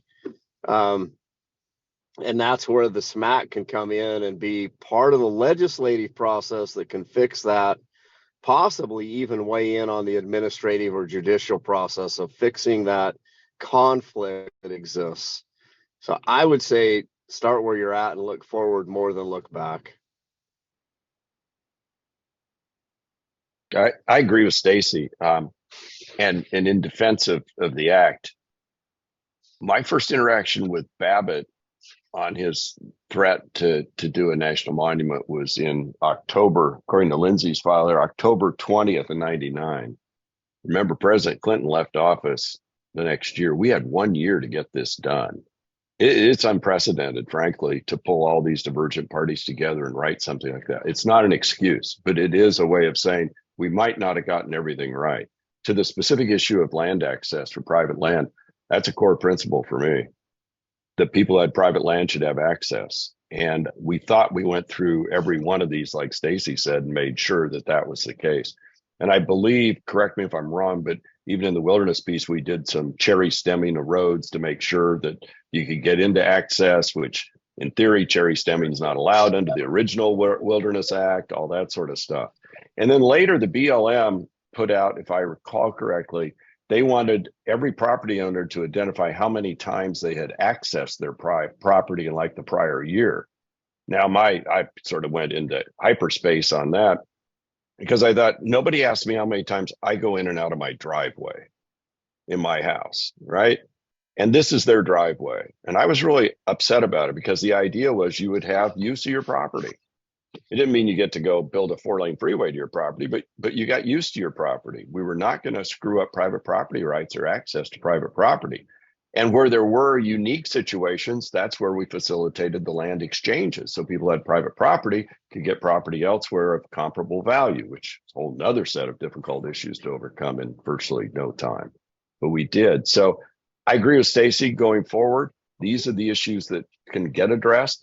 And from a legislative perspective, if the SMAC came together and said, here's 5 technical changes to this act that need to be done, I think you'd pass it through Congress with probably no opposition. If you're divided, then forget it. We'll have the war on each side. But I think if you had technical changes that required legislative approval, that could, Cliff or somebody would take that. Cliff and Ron would take it, and Jeff, and I mean, off you'd go and you'd get it done. It'd be a no-brainer. But Lindsay, I know you're off mute. Oh, our intent, I'm certain Greg and I walked away from drafting that landowners would be able to have access, motorized access to their in holdings. So this was one of those I was a bit surprised, head scratching after we got done. Just a quick comment. following up on Greg's comment, we had a short window, and this is responding to you, Mike, on the conflicting language. There were a lot of people at the table writing things in a very short period of time. And, I'm not saying that there were mistakes made, but perhaps had we had more time, we could have thought through more of the language and the consistency and the continuity of the language. That said, I agree, you can't look back. Depending on which forum you want to deal with this, judicial, administrative, legislative, we can do that. In and of itself, I don't think it rises to the level of a legislative fix. If it's coupled with Steen's Wilderness 2 bill, maybe, but we're not there yet. Maybe with Stacy's help, we can get, and Fred, we can get there. Maybe you don't think we're there yet, but maybe the SMAC will think that we're there yet. You can try. Well, if we try, are we going to have ONDA's opposition? I can't comment on that. That's up to the existing leadership at ONDA. Okay. We actually made a deal, Bill. The deal was that we'd look 20 years later, and if the wilderness was in better ecological health than the private land, would designate more wilderness. And if the private land was in better ecological health than the wilderness, we would release WSAs. You remember that deal? It wasn't in writing, but I recall that conversation in general, yes. So maybe that's a mission for the SMAC. My point with Steen's bill number 2 is that there will be those that want more wilderness and those that want less. And it'll be that's where Bill's coming from when he says he's not sure we're ready yet. Be a fun conversation. It always comes down to horse trading. Oh, we've got a good example of what sausage looks like, that's for sure. So I know that Jeff Rose has a question, so we'll let him go ahead and speak up. I want to thank all you guys for coming today, first of all, and sitting down and talking with us. I've enjoyed this. I've had the privilege, and I would say it's a privilege to work on the Steens and to work as a manager with the act that you gave us, which I think was an amazing effort and is a good tool. However, you've all said that and what you did in this amount of time was amazing. To get what the agreements you did was, I was not sure it could have been done at the time. If you had, Greg, if they had come to you, if Secretary Babbitt had come to you in October of '98 instead of '99, do you think you would have come up with anything different? Would you have used that extra year to improve it? Yeah, it's a good question. First of all, did the 1 year make you do it, right? I mean, deadlines are great sometimes. Deadlines are great. I wasn't in office in '98, so he wouldn't have come. Okay. I will tell you this, though. I will tell you this. As we were finishing this up, we had other conversations going on with Babbitt, and they included trying to resolve the issue on the Owyhees. And we had maps, we had things we were working on to see if we could do a Steens 2.0, but apply it to the Owyhees. And then we also had he said to me, and the rest of his soul, he said, if I had more time, what we really need to do is look across the West and look at this checkerboarding conflict of BLM land and private land and try and group up better so you have better management between the federal government and the private sector rather than all this checkerboarding. Now, that is a monumental, consequential, enormous undertaking. But I think we could have found a rhythm and a pace here to do good things for good management elsewhere in the West. I think he felt burned by what happened with the Staircase Escalante decision coming literally late at night after they'd said it wasn't going to happen. Then it did. As you know, President Clinton flew out and did that. There's press accounts about some of his comments. And he was mercurical to work with at times. There were times we had meetings, Lindsay, you'll remember it, at his office, and he'd been all on, and then the next day he was completely in a different place. And it's like, which one are we dealing with here? But at the end of the day, we did deal with him. We did get it together. Yes, the pressure made a difference. And as I think back on 20 some years in the House, 22, I guess, I'm really amazed at what we got done, because I never saw it really happen since. I mean, Lindsay, I look at the work you did on Boulder White Clouds. How many sessions of Congress did that take? 15 years. The Mount Hood bill that Earl and I worked on took, a long time, and just different changes. That's still not done. So I think the pressure made a difference, and it was a unique time. Legislating is about who's in the right place at the right time, kind of getting things through. But when he told me I had to have the entire delegation and the governor on board, it's like, whoa, wait a minute, I'm a freshman, first year on I hadn't even been on the committee a year. And you want me to do what? And we did it. We did. The irony is, one little irony, DeFazio was a great partner, tough negotiator, but fully engaged in the whole thing. And in the end, I don't think he put his name on the bill, but Blumenauer did, and Earl wasn't really that engaged in it. It was one of those weird sort of, what just happened? Okay, I don't care. Whoever wants on it's on it. Let's go. And we did get it done. So that's a long way of saying we would have had more time to nuance some of this, but I'm not sure that would have been to our. I think we got most of it right, frankly. I think we got most of it right. I'd add one footnote of history that not many people know, but for about 5 months before Secretary Babbitt laid down the monument threat, we had been working on the Malheur, and I had even Greg had me draft we had a 20-page bill, and it was all because of Bill Marlette's and Onda's. It was lawsuits with water tanks, Bill, is that what it was? Something like that. That'll be it. Yeah. And so we were all going forward on the monument or on Hawaii, and we immediately pivoted to Steens once Secretary Babbitt did that. And it's remarkable, really, what we did in a year. So I think just elaborating on Jeff's question, if you had more time, what would you have changed? Would you have rewritten some things? Would you have added some things? Would you would have removed some things? Just include a little bit of that as we progress through the panel. Bill, did you want to go? Sure. To Jeff's question, it's not like everything came together at the last minute. Babbitt had approached the Resource Advisory Committee, Southeast Oregon, RAC, to come up with a plan, a legislative plan for a conservation area, national conservation area.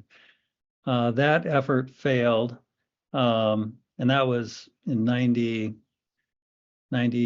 99. And there was another effort to come together with stakeholders subsequent to that, and that didn't work either. So I guess what I'm thinking when I hear that question, it was really only coming to that deadline where we knew President Clinton was leaving office, the window was closing, and it was either do it now or don't do it. And it was that specific deadline of getting agreement that literally forced everyone under Lindsay's absolutely great direction to get an agreement and get it on the table and written down, perhaps not as well as it should have been written, but we did do it. And thanks to Greg and the rest of the delegation, they got it through. Would it have been, or should it have been differently? There's things that we would obviously from the conservation community would have preferred to see. Greg, I agree with you. I would like to see all the WSAs go away into wilderness. And that's where that's not what I said. That's where we might have a different interpretation of getting rid of the WSAs. So, there is some opportunity there, and I do think Steens 2.0 is in the cards. I don't know when it's going to happen, but I think it should. Thanks, Bill. Stacy, what do you think? Had there been more time, would that have been a good thing, or maybe this wouldn't have played out as well? It sure could have blown up, sure could have got worse. I mean, I think it's mostly right. And I think the few problems that exist, this generation and future generations just need to work through them. It would never be perfect. These things, they never end. There's always people with different opinions that want things different than they are right now. And so it's a lifetime ongoing process. The effort. So today I'm glad that you had the diversity on the committee you did. It's neat to see Bill and Fred and Greg and Lindsay, all of us back together. Hard to believe it was 25 years ago really when it started. And what an effort. And members of the SMAC committee and BLM, just keep working through it. Keep finding solutions. Look forward more than back. Look at each other and find the solution and move forward.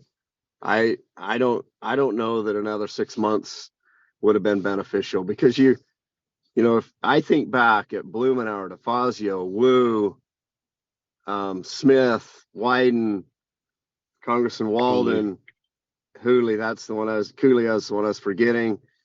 So that's the local delegation, the Oregon delegation, but we had people from across the country that were weighing in on this. The effort that came in at the last minute to try to stop the land trades, and the other interest groups that didn't feel like they'd been at the table adequately. And, you all of a sudden, you go from a local and regional level to a national and worldwide level, and things like wilderness, they can get really difficult to deal with as they go to that national and worldwide level. And sometimes time's your enemy because it allows more people to get involved. So I think it's pretty dang good, and we just need to take it and make it better. Thank you, Stacy. Fred, how about you with that question? Yeah, I just want to make everybody think back to the recent comments by Bill and Stacy and Greg. And that's a great place to work from. I want to go back.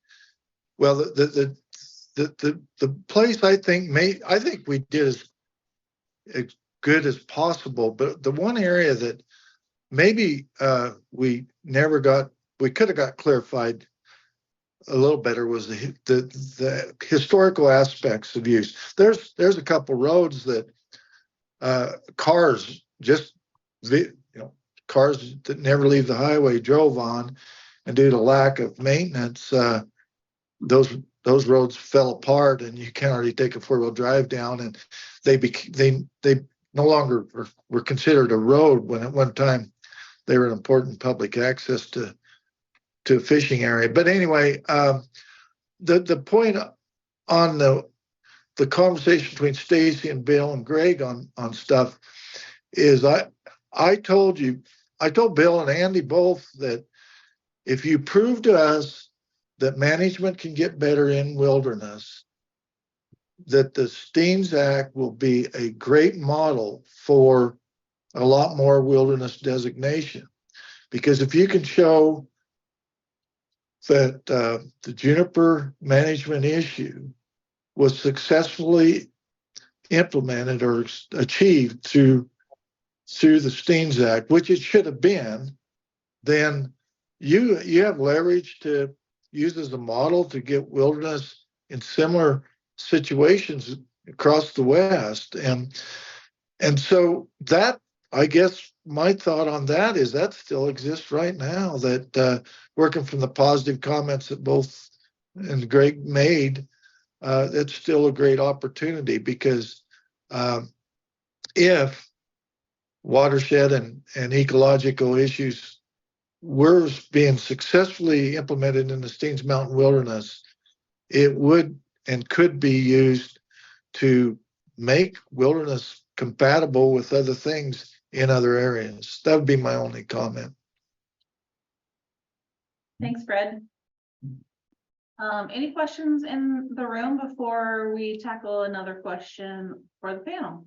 Go ahead, Cliff.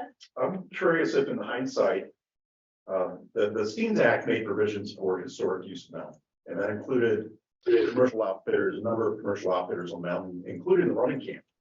And many of you recall that shortly after the act was passed, Steens Mountain Running Camp came under attack by Wilderness Watch and some other players. And there's a great deal of controversy over that. Do you wish in hindsight that you had actually spelled out in the act who the historic users were of the mountain and built in some provisions or protection for them?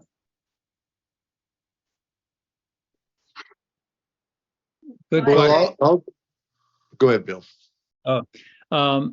Yeah, ONDA was not part of that. We supported the running camp. So we, in moving forward on an administrative level, you know, there are a lot of players, a lot of stakeholders, a lot of voices, some of which, many of which were not participants in this, in the Steens Act itself. So, you know, you can never predict what the issues are going forward, and you know who's going to take an interest and perhaps not agree with the direction that BLM is going. So that's all I can say, is that you know you can't anticipate every single scenario and write that into a specific piece of legislation. I would just say oh, I'm sorry, Stacy. On the running camp specific, we just missed that one. And should have put it in. I think we would have been supported on it too. The piece I'll add in though, so the running camp had huge support and could have got broad support and been included. But at that time, there were 6 other permitted recreational users. And then there were a number of folks that maybe weren't permitted, but were operating. And the minute that you start naming people, it also means that you don't name people. And I'm going to take it away from this particular issue and go to grazing, an issue that will be a little less direct. Some people have trailing permits to their permits, their grazing permits. And some people don't have a permit to trail, a trailing permit to their permits. And some people don't. So if you grandfather in those with a trailing permit, those who don't have a trailing permit but have trailed there for 100 years now are no longer protected. And so some of these different topics, access to private property. I mean, there's been a law on the books for a long time that says we should, as private property owners, get an actual easement or right of way across federal land. Well, it's interesting, across private land, the federal government will only get an easement that's perpetual, but the federal government won't allow an easement across their land to private land. It has to be a right of way so they can manage it. Well, most landowners don't want a right of way. We want an easement. So we don't have right of ways. So in the laws, we tried to write that if you protected those folks that had an existing right of way, you leave out all those without an existing right of way. And so as you go down through these, the running camp was pretty big and bold and pretty obvious, but there's a layer under that and a layer under that and a layer under that that you have to be careful that you don't, by listing some, eliminate the others. And this is Fred.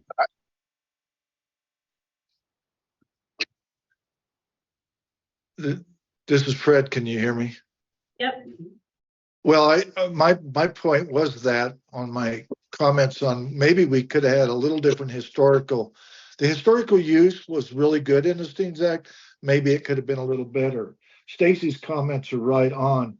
When you name things, you're going to forget important things, because there is lots and lots of different uses on the mountain, and some of them inherently have a legal right. Some, you know, it's subject to a plan or whatever. So I think this is an important element to look at. And I think that's maybe the thing that could be revisited in some way, but looking forward, as Stacy said earlier. So that This- Cliff, the language we tried to use to cover it was that valid and existing rights would be maintained and that the current businesses would be maintained. So we left it very broad to try to include everyone with full knowledge that the running camp was there and that it would be protected under that broader language. That was the way we dealt with it. Yeah, and I would just say, and to clarify that, when this issue came up, we did a subcommittee hearing of the Resources Committee in French Glen. Mike Simpson came out, Lindsay, and so we had an entire congressional hearing based around this access issue. You could go back and look at that record, but to Bill's point, we all talked about the running camp and making sure that activity can continue on the mountain, and there were other things. And so it was one of those shocks. It's like, what? You're going to restrict access to the running camp? That was how many kids can jog up and down those trails? That was never envisioned in this act. In fact, just the opposite. And so we did do a hearing to try and clarify congressional intent, and that record exists somewhere. And I know in the debates we talked about the running camp and other activities on the mountain. So you could find that in the congressional record too, which is carefully archived in the National Archives, and we went and found it to make our argument about the fencing issue. So it is I was Oh, at that hearing, by the way, and thank you very much for the support of the running camp. Yep. Butch has a question. It's off the subject, so is this a proper time to? Sure, I was gonna get ready to introduce the next question, but maybe yours will be it. Okay, so it's obvious that the intent was to get local input, and that's why SMAC was formed. Okay, but it's curious to me that, and I think my concern has been resolved with Zoom meetings. Okay, but as you look back when I first joined SMAC a year and a half ago, we didn't have a quorum for a number of years, okay? And I look at 13 positions that are kind of hard to fill, wild horse being one of them, okay? You really need somebody that's got a background and understanding of wild horses. And that's not an easy position to fill. So maybe you get one or two candidates, then it takes a year to get those people approved. And meanwhile, there's a seat vacant, so you've got 13 positions. And my understanding is we have to have 9 people for a quorum. So a cynic would look at it and say, yeah, you wanted local input, but the reality is that you deneutered SMAC. Yeah. So my question is, why would the typical majority rule for a quorum not have been included in the act? That's a great question, because there is a specific outline in the act about the Scenes have to have 9 voting members, as opposed to the traditional BLM resource advisory councils, where membership is divided into groups of certain kinds of users, and you only need a majority of members with a majority in each group to create a quorum. So Stacy, do you want to start and maybe elaborate on why that was specifically included? These kinds of groups ideally reach consensus. And if you only had 7 of the 12 present and functioning, what would their value be? So you have the private landowner, the 2 grazing permittees, 2 other local people, and none of the other seats filled. They take the one direction, or you have all. So it's just to create. I mean, what is the purpose of the group? It's really to get buy-in on these really challenging issues. It's to find unique solutions. And if you don't have everybody represented, you'll never get there. Because if you move forward with 7 people and you leave out the conservation group or wild horse group, they'll torpedo the solution after you've put days and days and days of work into it. And so you have to have a wide variety of folks involved the whole time, and to be effective, and to you're lobbying BLM to go the direction you want them to go, and you have so you can work with the administrative branch and the legislative branch, and to be effective, you got to have broad-based support. So it's if there's only 5, 6, 7 people on the committee, it's not going to be effective anyway. It did function. We had 12 people appointed for a long time, and some of the administrations didn't feel like it was as important to have these advisory committees functioning, and they upset it. Not just the SMAC, but all the RACs were very inactive for a long time. I think that's something that we take up the ladder, and as citizens of the U.S., we complain and get it dealt with. Bill, do you want to add? I agree with Stacy. Same. Lindsay says yes. Fred, did you want to add anything? No, I think that covers it. I totally agree. Okay. Sort of along that same line, about the SMAC specifically, one of the questions was, what is your perception of the relationship between SMAC and the BLM and SMAC and the general public?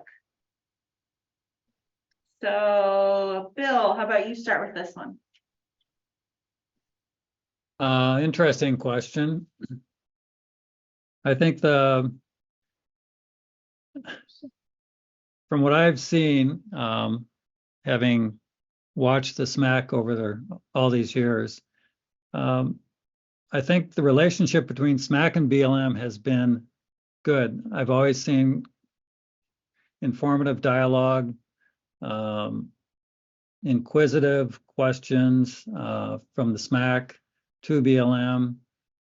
To what degree BLM has followed SMAC's suggestion or advice or direction, I don't know. That, Jeff and his predecessors would have to answer that question.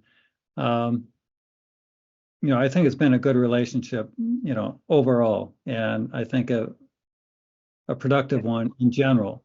As far as how the SMAC is perceived by the general public, or vice versa, again, you'd probably have to inquire with individual SMAC members to get their opinion as to what degree they feel they are representing their stakeholders, their constituency. So I can't really answer that.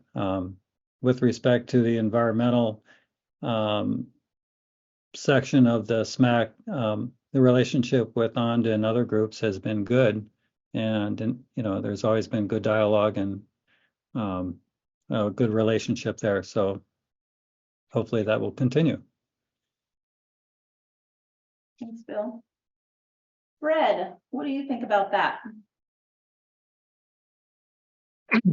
In terms of the relationship, it definitely, when you can't fill the vacancies, it gets in the way. BLM needs a strong consensus direction, or at least almost a consensus. I don't know that 100%. They can weigh what 90% means, but it makes it a lot stronger if everybody works towards consensus. But I think that the relationship's been great. I think it's made BLM at times look at itself and say, well, why can't we do this? And that's a vital role of the SMAC. And I think that's why on the Steens Act provisions, they need to keep coming back to the SMAC and coming back to BLM and say, well, this is what it says. Here's 5 different sections that we feel supports doing X, Y, and Z, and keep working through that, even though you might have already done it 2 or 3 times. I think it's vital. That's vital to BLM, vital to the diverse interests and to keep working on that. And you can't always measure your success by, oh, we got this done. So it is hard, but I think the Steens Act is a wonderful piece of legislation that for the most part has all the pieces there to do that. Thank you, Fred. Stacy?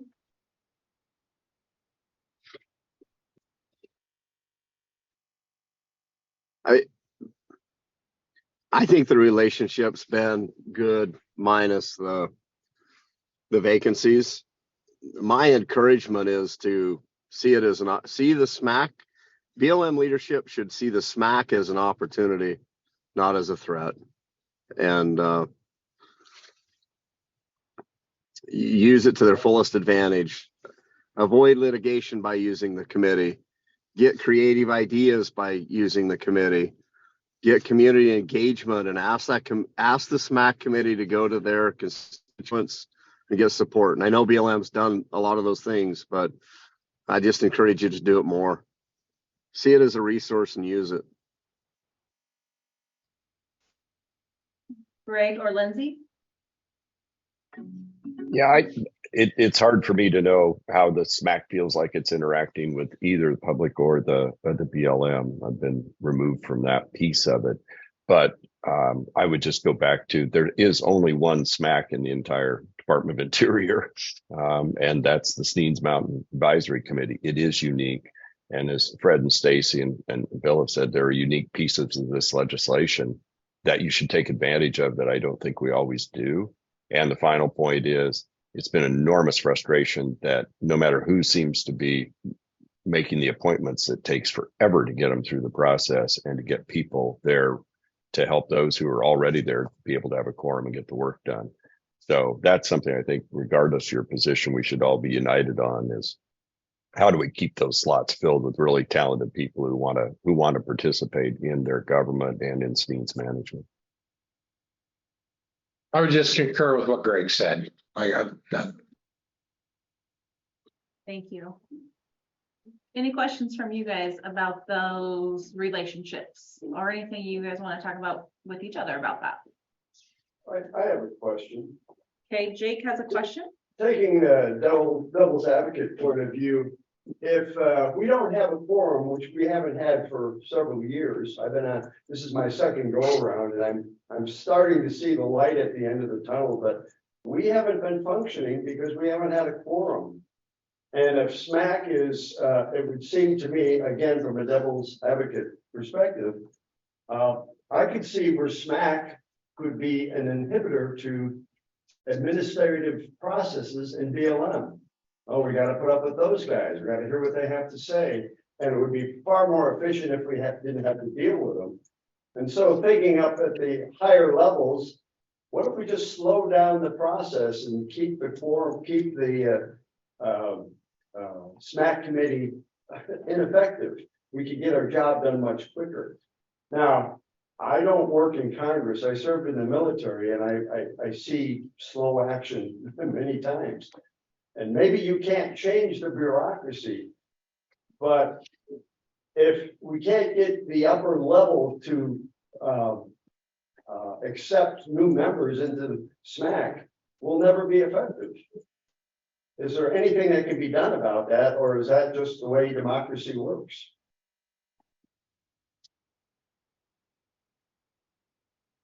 I'm not sure who can answer that. Everybody's falling it over. So early on, when we ran into problems, we would call Greg, and Greg would go really make things happen. Maybe I'll say it that way. And later on, I was still involved with the SMAC, but I didn't fight it as hard. So I'm going to put it right back on the SMAC committee, and especially your chairman. If those appointments aren't being made, man, elevate it to Cliff and to Congress, and sometimes it's the county court that holds it up. But the committee is the members' committee. It's not BLM's committee. BLM shouldn't have to do that work for you. Go fight for it. I agree with Stacy. Because a member of Congress, we got 40,000 other things we're working on. And I presume unless I hear that it's all working, and then I would hear from Stacy or somebody that it's not working, we don't have a quorum, whatever.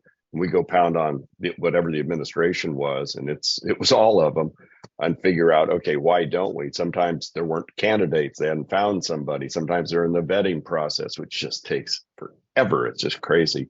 Sometimes it might be the court, but you've got 2 United States senators and at least 1 member of Congress, and frankly more. The whole delegation can be involved in this because Steens is actually an Oregon gem, and everybody wants to have a say. So you can bring a lot of pressure to bear. It's just, you've got to tell us, not me anymore, but you got to tell us that there's a problem that needs a resolution, and ring that bell and ring it hard, because that shouldn't stand in your way. The government's inadequate effort to get this done should not be the impediment that keeps you from making progress. So it always is to a certain extent, but I think if you ring the bell, make the call. They're doing town halls in Harney County and Deschutes County and Cook County every year. If you have to go there, go there. But you shouldn't have to. They've got reps, you can talk to. I'd like to follow up on Greg's comment regarding the SMAC and the appointment process and ringing the bell. Some of you on the SMAC may remember when the Weichel was up for renewal and was not renewed. And I thought she was one of the outstanding SMAC members. And it was a total mystery. She inquired up and down the chain, no response. So, there are bugs in the system because that shouldn't have happened. And I think that didn't help the viability of the SMAC. When that occurred, it was like, taking some of the wind out of the SMAC sail. If I could weigh in on that. Go ahead, Fred. Well, I totally agree with Bill on that. Hawaii was a great, active, thinking member of the committee, and that was a good example of a failure in the system at the upper level. I do want to say that to the SMAC, do not get discouraged. Just get through this process of committee appointments.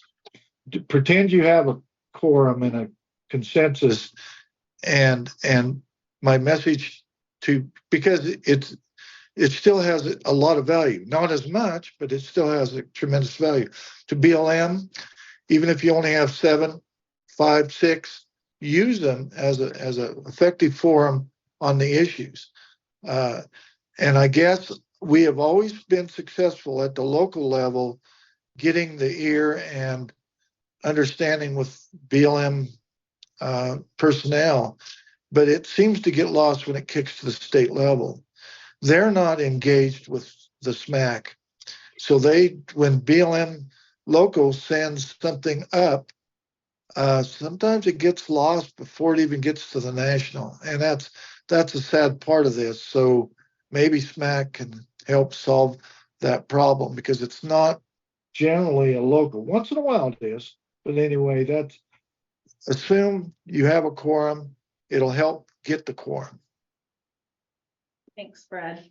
But so there have been lots of really good points for this part of the conversation. As your coordinator and paperwork pusher, I'll give you a little bit more insight too.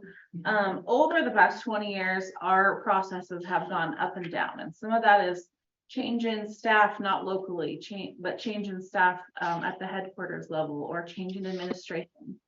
The timing for announcements when positions are advertised has changed to where they used to not let us fill positions before they expired. Crazy. But now we can fill positions before the terms are empty. So things have evolved a little bit. I would say the responsiveness from Harney County Court has been pretty reasonably quick in the past several years. Even this year for the nominations we had, I heard back in 1 day, which is awesome. We have always had trouble hearing back from the governor's office, and we actually very rarely get anything significant from them. Occasionally we can get someone to respond to an email that says, sure, I concur with those nominees. But the governor's office has been kind of a halt, probably because it's just less known and less of a priority for the 1,000 things that they're working on. Which, you know, everybody talked about, you know, sound the bell. You guys have to reach out and let people know if things aren't moving forward. Getting them through our state office has actually been a pretty fast process also. And then they get to headquarters and it goes into oblivion. So for us, I can reach out to headquarters and regularly and ask them, where are we at in this process? And for the most part, for all the months where it seems things are hanging up, the answer we get is they're in vetting. And the vetting is not known to us. They get vetted through the BLM and through the White House. So they go through two different processes. Whether or not a candidate is selected, we will know if they're selected, but we won't know why they were not. The headquarters doesn't even send non-select letters. They'll only let you know if you make it. If you don't, it's up to the agency to let you know. So the processes have improved somewhat, but everybody made great points on the panel about if you're feeling things are slow, you guys have got to reach out. We reach out, they do not care. They are tired of hearing from us. And it's really easy to tell people within, you know how our processes work, this is going to take a while. But if they're hearing from our chairperson or even you guys as individual representatives, that's going to carry a different weight than it does coming from coworkers. Same thing if you were to contact your congressional representatives or anybody you know that works in the political system. They're going to carry more weight than we do just as coworkers. So Tara, can I just make one? I think that was the best explanation of the process I've ever heard. And two, my experience has been that the local BLM folks are reticent to reach out to a member of Congress because it's kind of going around the typical chain of command. And so that's again back to Stacy's point. SMAC chairman needs to do that, or the county court or somebody, because then when BLM is coming up before a committee in Congress or whatever, we're able to say or call the head of BLM or call the Secretary of Interior and go, what's going on here? Why is this taking 6 months? This can't happen. That can sometimes elevate and move this faster. But my experience has been I might have somebody inside an agency that'll sort of whisper to me that I can't really tell you this, but hey, this thing's hung up. And so, but they have to be cautious because they've got superiors up the ladder. So back to the importance of the SMAC. If you call and say, hey, we got a problem here, then we can jump off. And I can always ask questions of the BLM folks, and they can answer my questions, but sometimes it's really difficult for them to kind of break ranks to say, Congressman, you got a problem here. So I also think that it's been a challenge over the last few years for a lot of things, and do not discount the power of listening to you folks, whether there's a quorum or not. And the SMAC has been different than some of the other resource advisory committees in that you've met when you haven't had a quorum, and you've met through other challenges. And at one point we were even directed not to have meetings unless there was a quorum. And then the SMAC met and they called me and told me they were meeting. It's like, okay. And that's great. And I think it's important that we sit here and listen, but we've listened with a quorum or without a quorum. And I think that's the value. And we talked about this a little bit yesterday about the value of having that listening and that conversation. And that's why I think we try to commit to having that. So just because there's not a quorum doesn't mean that there's no effective action that's going on and no effectiveness. So to my way of thinking, the takeaway is we're all inclined to want to work through you up to the government. But really, we need to take charge and go directly and get the job done. I'm 30 years military, and I think the chain of command, and that doesn't apply here. We're a separate entity, basically. Well, Butch, I hate to say this, but you're really not in my chain, right? And I'm not your chain, right? I mean, you're kind of, you guys being the committee, you're a little outside of the normal stuff. Stacy? The authority for the SMAC comes from the legislative branch. It didn't come from the administrative branch. And really this committee serves as a bridge between bureaucracy and legislation, the legislative branch. Use that power. The beauty of the United States is the power is in the people. And this committee is a way for people to be empowered. And it's a way to bring that legislative authority right to the ground, because bureaucracies kill special things faster than anything. And this approval process is an example.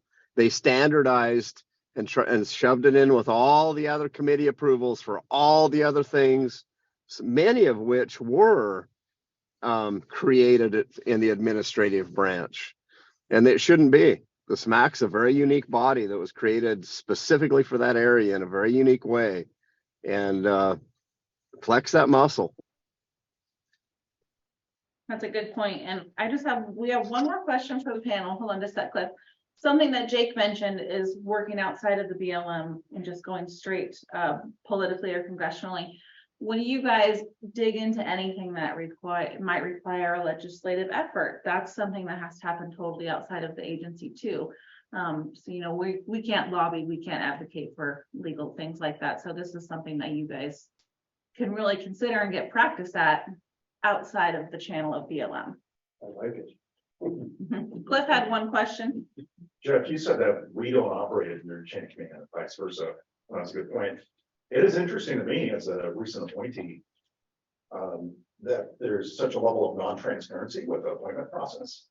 And I've heard disappointment, for example, with a former SMAC member, Owyhee, who was not reappointed. And if the SMAC is supposed to be operating impartially and representing public interests, it is a little surprising to me that we are appointed by the Secretary of Interior. That to me almost feels like a conflict of interest. And why are we not appointed by the public, for example? Maybe there's like some appointment process or voting process where we get nominated by the public and appointed by. That'd be even worse. We'd be running for office and we'd become politicians. God help us. So maybe that's not the solution. But Careful. Don't worry, I've done it. It's a very non-transparent process, and it makes you wonder what are the qualifications, and in some ways, do we have to appease the Secretary of Interior to be nominated? Yeah. Is that really in the best interest of the public? Yeah. I wish we had a really good answer to that. And I hate when I have to say in my own agency, I don't know how the process works, because I should know what's going on, and I don't entirely. I don't want to guess, because when you start guessing, you just go to the worst case scenario. And you know, I can hear my mother in the back of my head assume good intent, right? But I don't know. It is frustrating for everybody.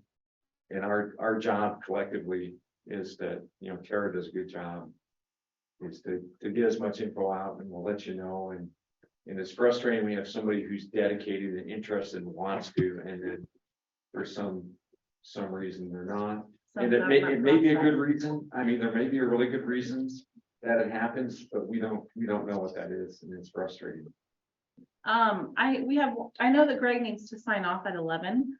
So I want to ask this one last question that we have on the list, but also next meeting, I'm going to bring you guys a handout that shows you all the people that have to review the nomination packages. You guys are going to lose your minds. It is unbelievable, the amount of people that have their hands on it. So, okay. So for the panel, the last question that hopefully each of you can tackle is, based on your current knowledge of all things Steens Mountain in the last 24 years in the Steens Act, do you have any significant concerns for the future? Greg, you go first, since you have to sign off here soon. Yeah, I think, first of all, thanks for everybody that's participated in this. I think it's been a really good review of what's worked and not worked, and a kind of a positive renewal of the fact that you can make these processes work if you're really dedicated to it, and that gives me some hope. I think going forward, these access issues remain. The fencing issue remains. Other land management issues remain. Best ways, best tools. Are there tools we can get in and leave the environment better than we find it? This debate that friendly debate between Stacy and Bill a bit in terms and Fred in terms of juniper management on the wilderness and we tried to give the SMAC as much authority as we felt we could legally do. And because there are limits on how much you can delegate federal government authority. And so we came as close as we could with the SMAC. We tried to do the best we could with the statute in terms of the management opportunities. And I think that it is it's unique, and it's really in your hands to make it work and make it the model Fred represented or mentioned that could be applied elsewhere across the Western landscape, especially in these very fragile and precious areas. So that's kind of where I would leave it at this point. I think it is unique. It's not been replicated. It should be. And it's really in the hands of the SMAC when fully and duly constituted to really charge forward and address these really difficult issues. It's why you're there. So thanks for letting me be part of this, and thanks for your continued involvement. Thank you, Greg, for taking the time to be here today.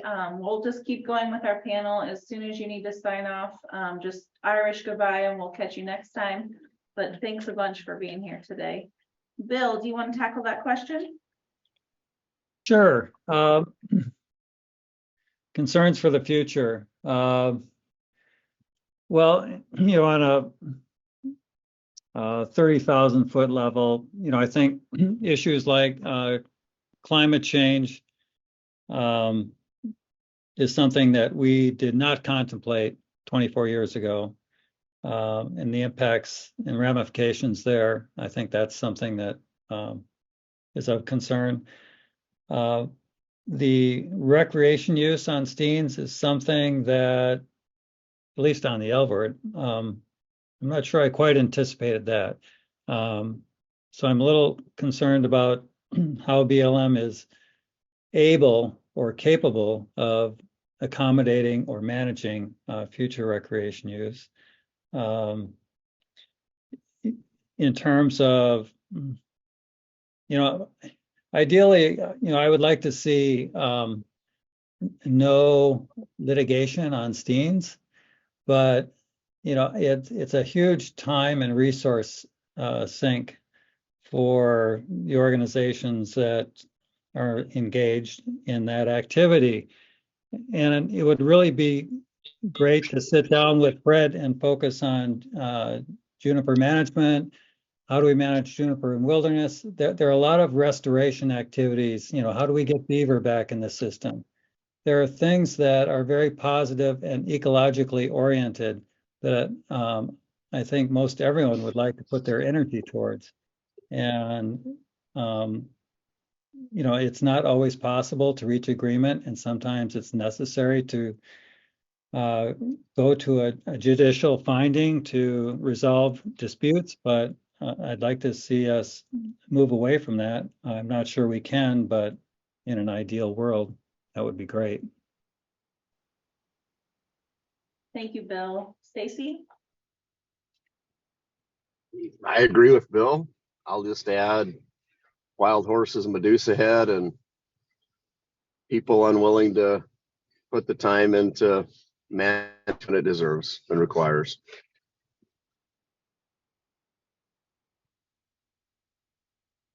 Fred?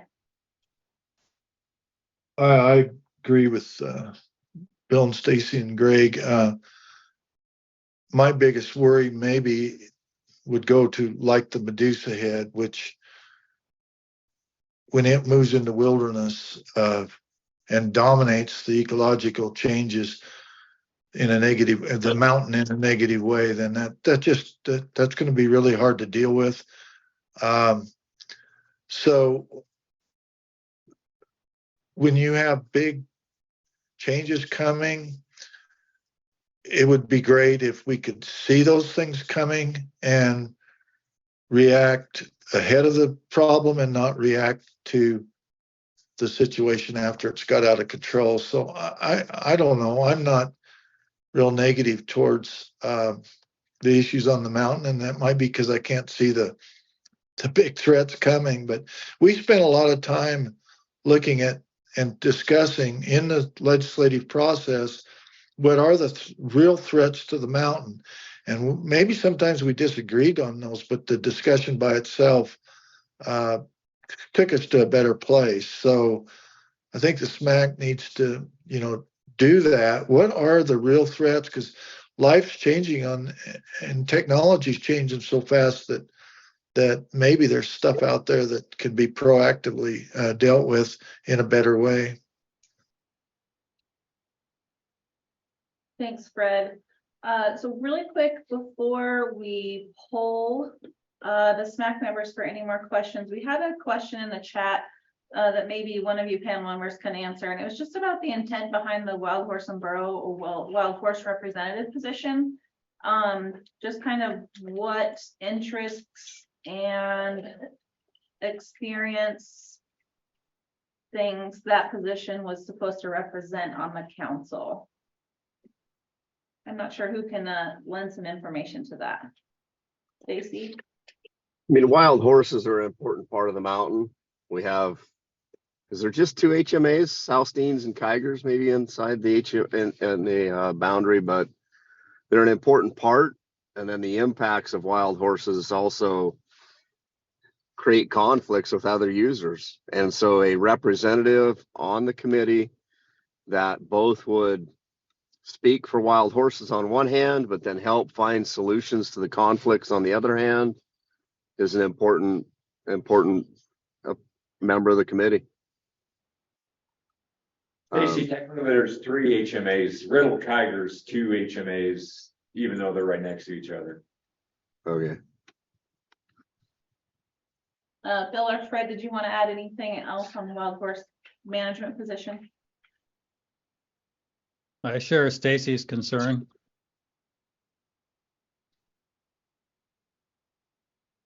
And so do I. And remember that some of these issues that haven't been fully vetted by the SMAC and the agency for that matter, when those issues get rigid or the constituency gets rigid in their approach, then boy, it's a challenge for the SMAC, but it also is a vital role for the SMAC. And wild horse issues, both ecological and practical, and the conflicts aspect that Stacy mentioned is vital for the SMAC to get involved in. Thank you. For the group, anybody on Zoom and anybody in the room, any final questions for our devoted panel members who are remaining? Looks like Bill and Fred.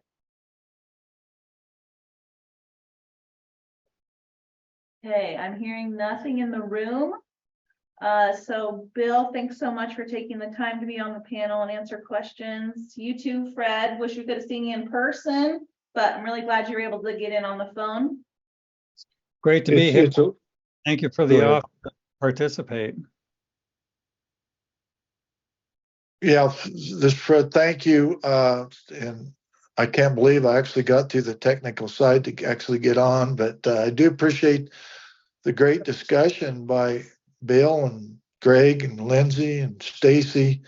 I think it's important and appreciate the SMAC and Tara and everybody, Jeff, getting this set up to do this. I think it couldn't have been better to start looking forward and getting past some of the obstacles that will always be there, but it's just the way of life, and it's a good SMAC, good membership, and hopefully we'll get you a quorum somehow.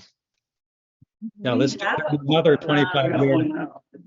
What was that, Bill? Let's do this in another 25 years. Better believe I'll probably still be working here. All right, well, thank you guys so much. Of course, you're welcome to stay on if you're going to participate in the rest of the meeting. For those of us in the room, good conversation. Let's take a few minutes to just stretch and use the bathroom, and we can come back together, recap, and then dive back into our agenda. Those of you on Zoom, I'm going to pause the recording. You do know that Lindsay is now our VP of government I saw affairs. Trying to move. Oh, The recording has stopped.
This meeting is being recorded.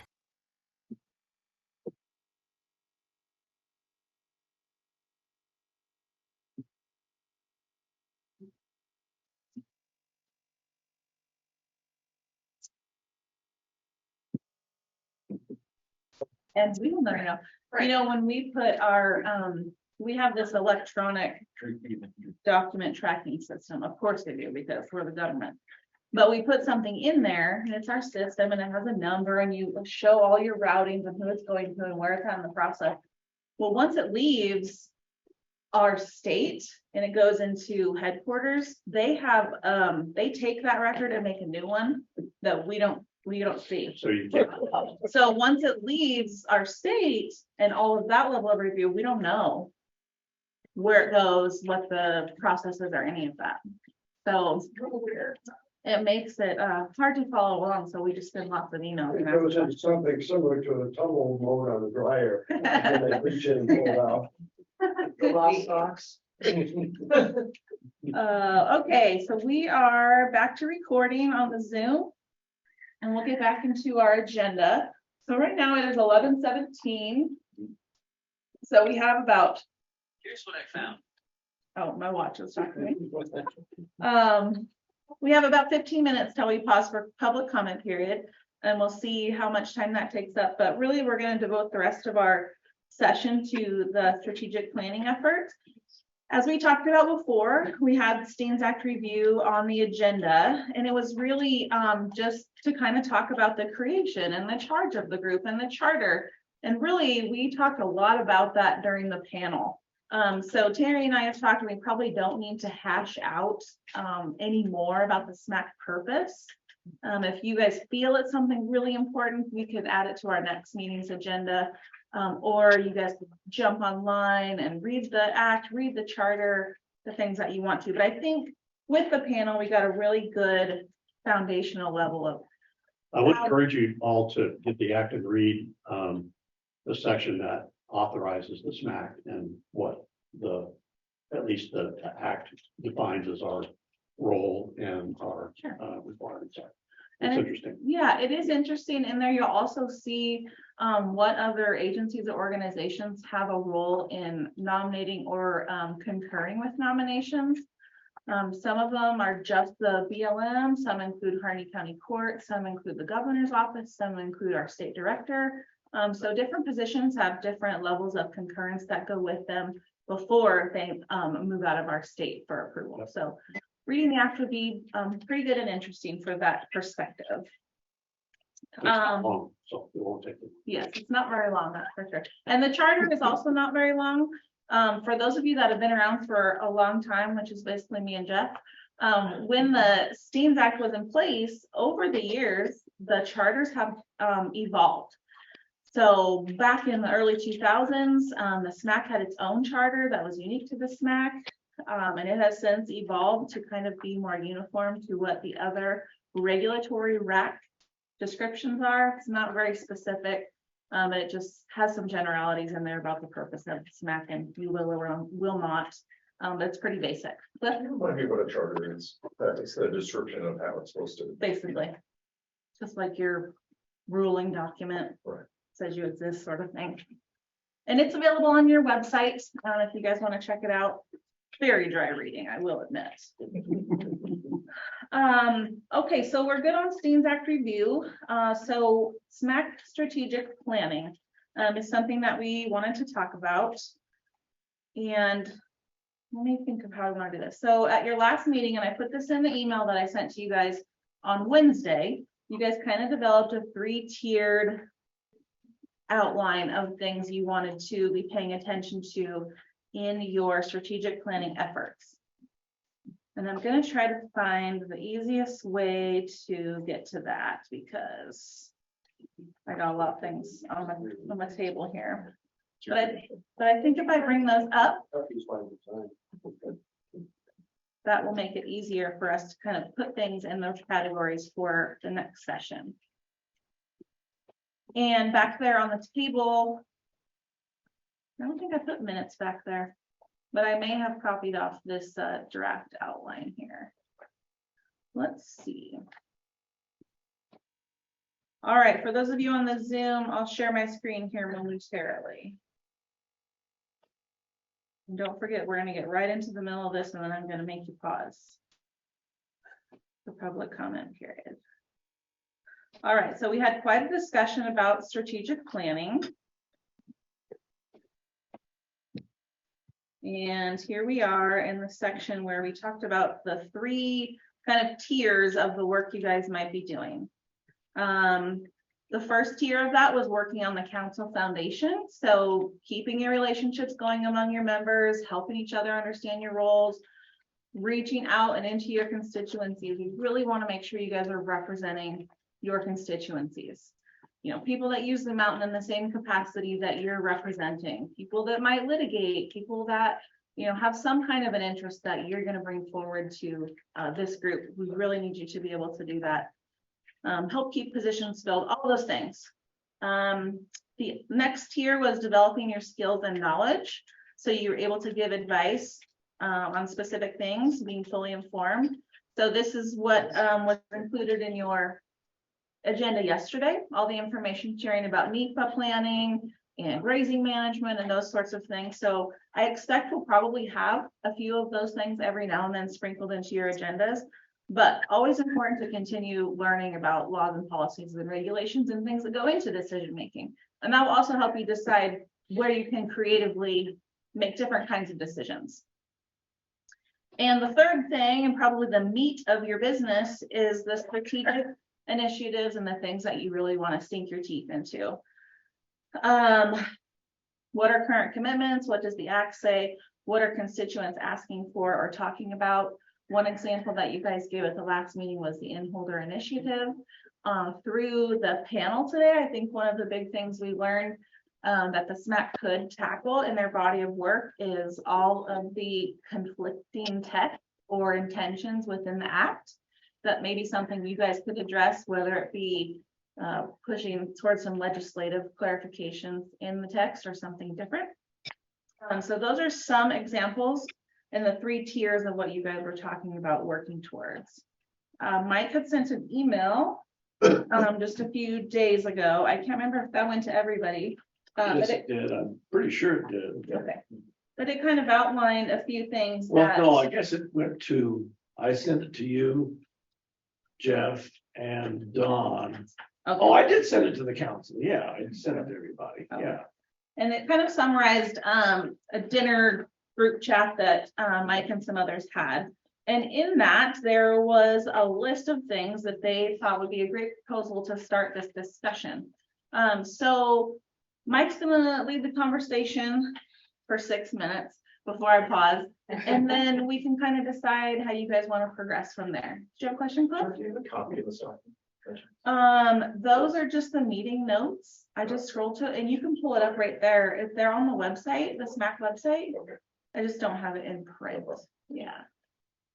So Mike, if you want to start with your list, Well, we can go from there. okay, well, I'm just gonna go down the list that this is Butch and Jake and I had pizza together in Redmond just before the big freeze hit. And no alcohol. And no alcohol involved.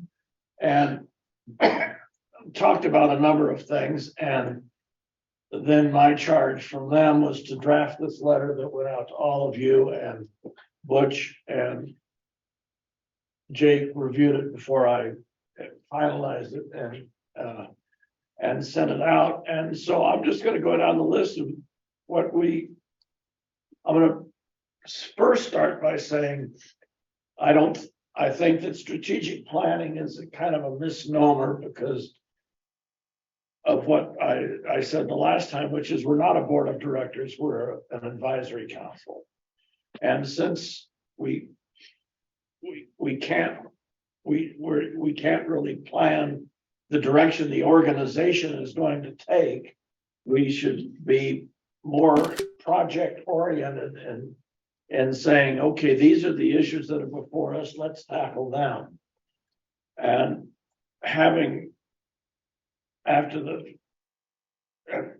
so I'm a newbie on the committee, like everybody, like several other people are here, but the one thing that really seemed to stick in my craw was the fact that there had been a lot of work done on the in-holder access, specifically by John Helmer, but it never had come to resolution. And the fact, and as you heard me asking the panel, is that this is something that's got a lot of conflict involved because of the way the darn thing was written. And it's been 23 years ago when the act was passed. The act said, we're protecting the rights of property owners in the CMPA. And one of the rights of the property owners that I would think they were talking about was being able to use the property that is theirs, because if you can't use your property, I'm of the opinion it's effectively been taken away from you by the government. And that's kind of a serious issue. So I think after 23 years of languishing, it's probably about time that we gave these people an answer of some sort. And so I put that as the primary issue that we should take, just because it's about time we told them. And I'm always willing to receive pushback from people as to whether or not this is the proper thing to do, but it seems to me that, as I said it, I even think it's kind of rude that it hasn't taken place. I'm not going to assign blame on anybody on rudeness. It's just kind of the way things are. But these people have been sitting out there in limbo for 23 years, and that's kind of a long time. So Bruce, Butch, good old Bruce over here, my buddy, is a doppelganger. Change my name. I just changed his name. Butch and Jake and I kind of listed that as the top priority. And then our second, and I'm going to jump over priority number 2, which is work to identify options for avoiding a repeat of a sustained lack of quorum. I think we got good direction from them just today, and we can probably take that off the list, because that's easily resolvable. But then we jumped down to number 3, which started off in no particular order of priority, but since it's number 3, and it kind of ties in with number 1, which is to plan and secure reasonable access to the public throughout the CMPA. And how do we help public access more of Steens Mountain has to offer, and at the same time protecting its unique character and the rights of private owners and permittees. So they kind of mesh together. That's kind of where I think we ought to do. What I think we ought to do is tackle number one, because it's been hanging fires for so long. A lot of work has been done on it. And I would like to invite people who would be interested in this issue to help with me being kind of the chair of the subcommittee, to work on the issue and come to some resolution as to what we think ought to be done with these poor folks. I'll make it real clear that I lean toward access and meaningful access rather than token access. That, don't wave that thing at me, young lady. That means real access, not token access. And we might wind up having to say that it's just something that is going to demand a legislative response, or maybe we invite a lawsuit. I don't know, but we need to deal with it and finalize it. I'm done. Just a pause. We're just going to invert. Okay. Invert that plane for a minute. So we'll take a few minutes to pause for our official public comment period. I'm going to stop the screen share for a second, and I'll go through The folks online, since we don't have any audience members. I'll ask the public first for people that want to comment. First, Stephen Maryland wrote in the chat, the wilderness fencing issue, invasive plant issue, and private land access seem like the most important issues which need attention. Thanks for that, Stephen Maryland. Then I'll go to Julie. You got your hand up even. Be happy to hear from you. Wow, what a great morning. Revisiting that whole process with all the major players in place. It's so great to see Lindsay Slater again, and so nice to know he's still working on good government. He's back there in DC still, and so this was just, thank you so much for putting this together, because this is important history. And I kind of got to watch all this, part of it from being on the SMAC and part of it as the National Wild Horse and Burro rep. And it's just great that you guys are getting functional. And I see a lot of enthusiasm in the room with you there. And so that's great to see. That's all. Thanks. Thank you, Julie. All right, how about Bill? We haven't heard from you yet today. Just kidding. Do you have anything you want to add for public comment? Public comment, no, but I would like to shout out Tara for herding a bunch of cats. Sometimes I like cats.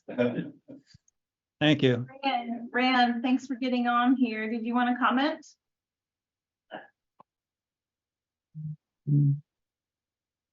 Hey, I don't really have any major comments. I enjoyed the discussion today, and thank the committee members for continuing to work on the access issues that have been going on. And it sounds like you have a good way to go forward. And thanks again. Thank you, Rand. Teresa.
Thanks, Teresa. I think you were able to join us a long time ago on a field tour out of French Glen. I think we went up to Pike Creek, and that was something else. But that's been a long time, so I'm glad to see you back online.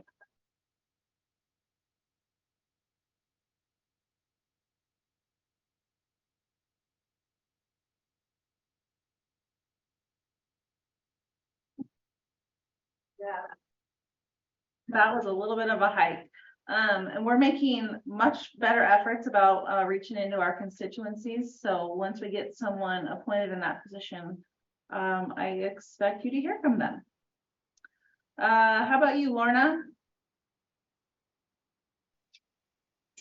Thank you. Can you hear me? Yep. Okay. So I would just like to say, once again, I am duly impressed with this group. You guys are incredible. What you're doing is, it is exemplary. And although, you know, everybody doesn't get everything we want, everybody listens to everyone else. That was a great discussion. Very, very interesting. I feel like I would like to speak a little bit just to the Wild Horse representative and say that we've reviewed the requirements and we have nominated a couple of people, and I'm not understanding why we don't have results from that. I would like to, if it's possible, to submit a written comment about that, maybe with some additional information and just ideas. I don't want to take a lot of time right now because you have things to finish up. And I have some fairly specific things I'd like to say that are not in any way nasty. They're meant to be helpful. So is that okay, Tara? Can I submit something in writing? That, So send it to you? yeah, you could email it to me or you can send it via mail if you would like. Okay, I will email it to you. It'll be a little bit quicker. So Okay. anyway, and thank you so much to the BLM people who've participated here for being so receptive and helpful. I mean, you guys are amazing. This is like, yeah, it's been a fabulous experience. So, and we are going to be seeing you again. So thank you so much for including us, and I will sign off. Thanks, Lorna. Tanea? Yes, hello. My internet connection has been really bad this morning, so I only heard parts of the discussions. But I did hear that the wild horse position was acknowledged and it's as important and a serious issue to get that filled. And I was one of the applicants, so I'm hoping to get for some next few months. Fingers crossed. Anyway, some people have said that the horses are like a problem that needs to be addressed. People open looking at evidence that the horses are actually native beneficial species and to match them. And I get that for maybe the next meeting. I'd like to see the addition.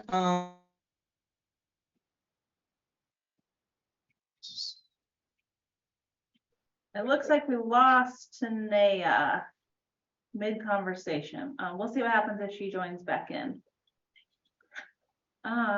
Let's see. I'm not seeing any other members from the public online or in the room, but we can open it up to anybody else who might have something to contribute during the public comment period. Tanea, you're back. Your service is really sketchy. We can't hear most of the words you're saying, but if you want to try one more time, we'll see what it sounds like.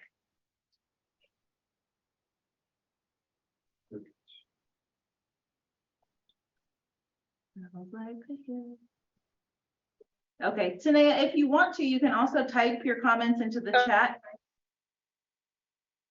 Oh, I think I'm connected again.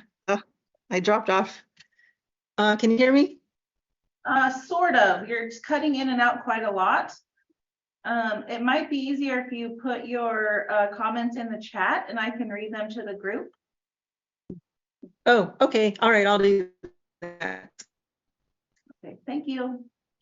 Does anybody else want to comment as a member of the public?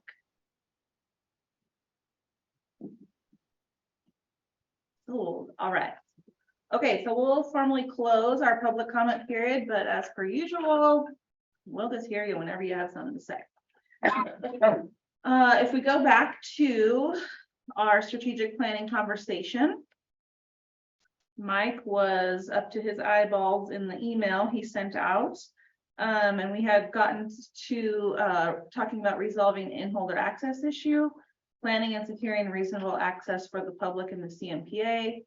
And I think we hadn't got down to item number 4 yet, but I wanted to ask a couple of questions just for clarification. When you talk about resolving the in-holder access issue, what does that materialistically look like? Like, are you gonna work on conflicting language in the act? Are you going to? Yes. And maybe I'd like to be able to say this is we probably would need a list of people that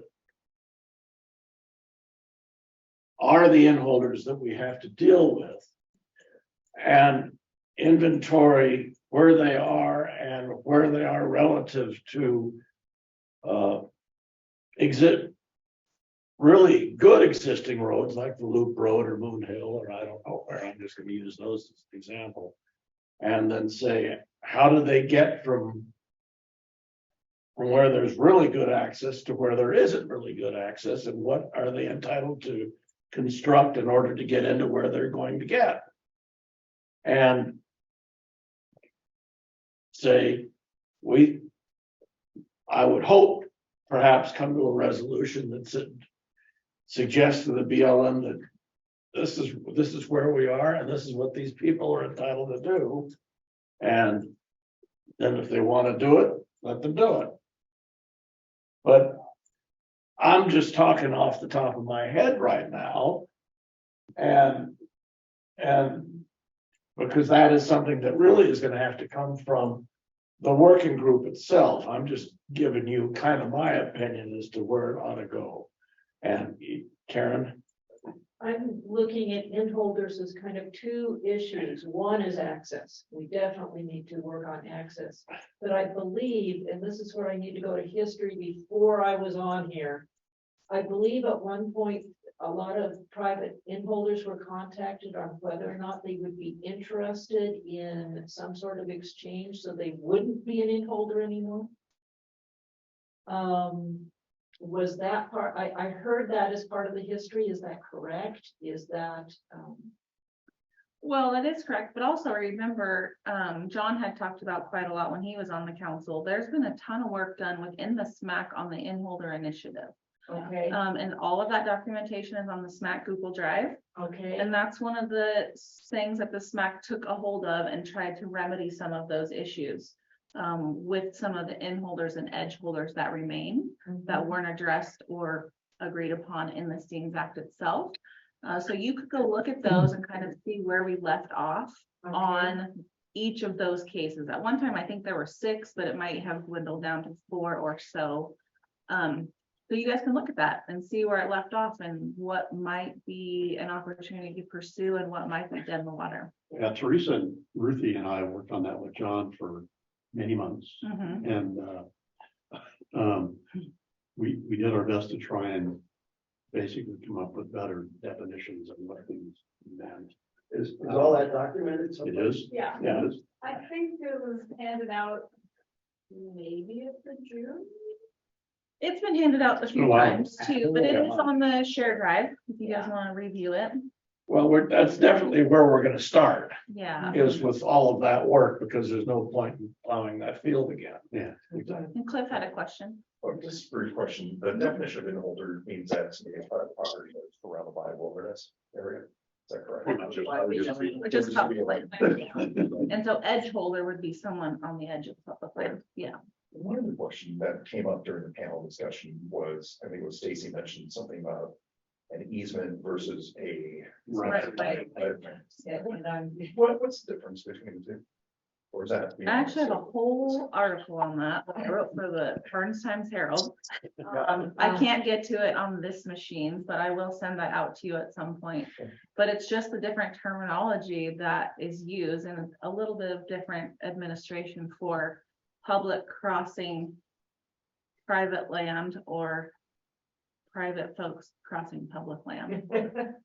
A right of way is is more rigid in terms of what it is and what it isn't, and what the requirements are, as opposed to what an easement is. But I mean, it's not total, just, there are two different mechanisms to get access across property. Was it, I may be thinking of a totally different organization, but was there something about stepping across the corner? Was that part of that, where they have those corner deals? No, not entirely. It's, so that's just a whole subtlety in law. Oh, okay. Where you have Yeah. property owners that, Kitty corner. yeah, and do you have the ability to step across that corner? But that was not raised. That has nothing to do with us. Okay. Thank goodness. Thank you. You don't need that. Yes. So if we were to take on some, especially like trying to expand on work John did, because I know at some point he was having like pretty focused conversations about trying to get, I think it was a Nature Conservancy, to actually buy one of the inholdings and then, I don't know, how it would happen, I don't know. And so if we were to kind of take that up again and continue on, for example, that specific project that John was working on, is that the kind of thing that we have to find like a private or nonprofit entity to be the ones to say they would spend the money on buying that inholding? Or is that the kind of thing that we could propose to, that SMAC proposes to like a legislator to take, to get funds appropriated to buy that inholding? Yeah, and that could happen. I think if you go into the documentation, it might show that there were roadblocks with the landowners themselves. Sometimes the issue that we run into is money. Yeah. And for the agency to expend money on an exchange or a trade in the traditional process, it has to be fair market value. Right. And sometimes Oh, that's probably why John that's was not doing the it. amount that people think their property's worth, that they want to sell for, that they could get for it outside of the government if they were selling. So I think that's been a bit of a roadblock too. Was there a summary of what John did, or did it just stop? No, there was Hey, a where you document been? that we made. Was there a recommendation on that and everything else? Jake, have you been on the Google shared docs? No, In a roundabout way. Yeah, It is. there was, I mean, John recommended we continue exploring our options. That's what I remember anyway. Well, that's what I meant, was there? There's a lot of documentation of what the Yeah. conversations that John had. Right. In particular, I'm thinking of this specific inholding, but Yeah. there was, John did a very, very good job Yeah, documenting all of that. John, but it's something weird to go. I mean, I don't understand. All I remember is that John had been talking to the Nature Conservancy specifically about this inholding, and I don't remember why that fell apart, but it had to do with that conversation he was having not going anywhere. So let's fast forward. Let's assume that there's a committee we do a whole bunch of work. We come up with a reasonable option, okay? What's the process from there forward? Does that go to BLM here? What is the process? I'll give you an example. So say that the subcommittee says that the SMAC is recommending to the BLM that they improve Cold Springs Road to a particular level so that Nature's Advocate can get access to their property as a hypothetical thing. And so that would be a recommendation on record from SMAC that this is our recommendation based on science, historical use, previous access, current road condition. And then so the BLM would have to take that and say, well, there's going to be issues with what level of maintenance do you want the road to be? How do we keep the general public off that road? Is that really what we want to do? And so you have to wrestle through all of that. But we could actually come to a recommendation that says, this is what we think we can offer in terms of reasonable access for reasonable use. But if, for example, I can't remember, who was the inholder? What is the inholding that John had been specifically working on? Thank you. I had two different names in my head and I was like, I don't remember which one. So the Struggles, if, for example, they wanted more than fair market value, we could not recommend to the BLM or to a congressperson for the federal government to pay more than fair market value, because that's not something they're allowed to do.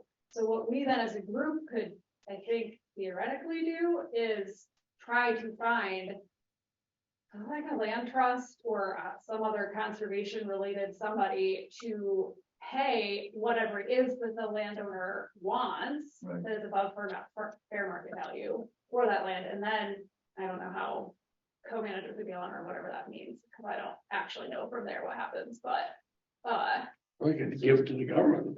can you just give your property to the government? Absolutely, you can. Sell it. You can sell it or you can sell it. That's So it's where in the past I've struggled at times is I tend to let the groups talk through things and not go, yeah, we can't do that. I mean, because I like. How do I go on? I start to get with it kind of a yes answer, go, yeah, how do we get there? And then let's work back to the no, if that's what it ends up being. And I think we've done.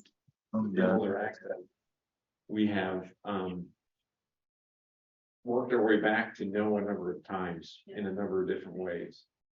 And it's not no, never, but it's no for what we're talking about. So to me, the issue with the in-holder access right now is, we heard a little bit about today, is we're talking, and primarily we're talking about access into the wilderness. That's the sticky point, because the issue is wilderness in most of these cases.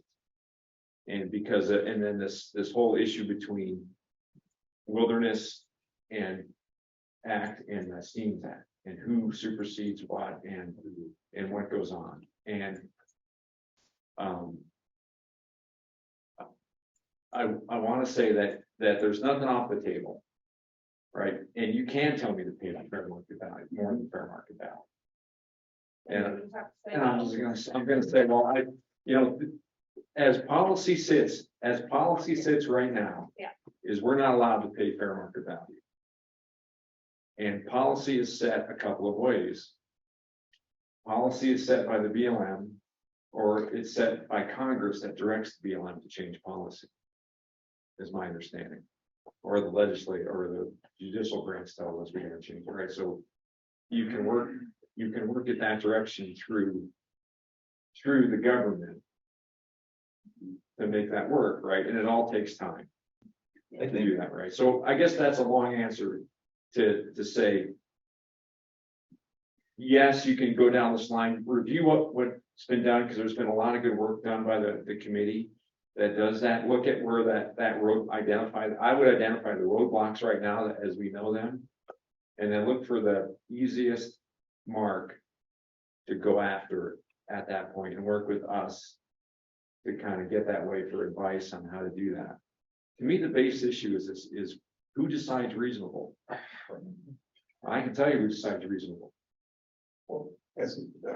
Right, that the person sitting in my chair or Don's chair, they're the decision maker in this case. What's reasonable? Now I made that sound way simple, because other people will weigh in on whether they think that's reasonable or not, right? So then that's where you get into. Well, that would be the agency decision, and then we're out to the public. We might even be in a position to tell you what SMAC says is reasonable. And then I would take that and go, awesome. And you could just, I mean, you're a short timer, you can just duck.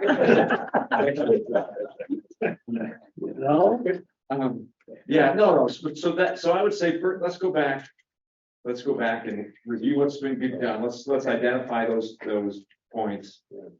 Terrorists reaching for a plane, and then augur into that. I think it's achievable. I think we can go with it. And honestly, the person that that makes the decision will strongly follow what SMAC suggests is reasonable, because of kind of all what we've talked about today, right? You're the folks we need help with to decide what's reasonable. So just a little history when the three of us got together. And I was on a board of a nonprofit.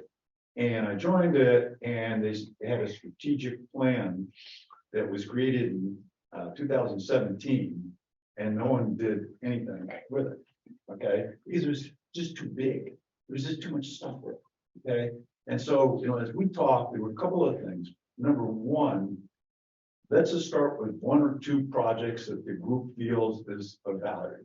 Okay, and get commitments that you get a quote unquote chair and at least 2 or 3 other people working on it. So we'll have a couple of projects going at the same time. But the other issue that I had, Jeff, you're a certain kind of person that I'd be very comfortable knowing that if we did a whole bunch of work, you and Don, you're going to look at it. Okay, you're going to take it into consideration. I don't know who's going to be sitting over there in June. Okay, and so, you know, the point being is, are we going to have a guarantee that if we do a whole bunch of work, that at least there's going to be consideration of what the suggestions are, and if there are issues, then we get some confirmation back of what's wrong with our decision. Okay, so that's some of the history here. So I think what we were looking for is, you know, we identified, you know, the inholder access issue, but could we also identify as a group, and maybe you want to do it now, 1 or 2 other issues, and let's be a working advisory group. Okay, and if that's not what we should be doing, then I guess that's it. But why can't we be there supporting and doing the legwork on issues that you guys are just too busy to do? Okay, and then we might be able to help out.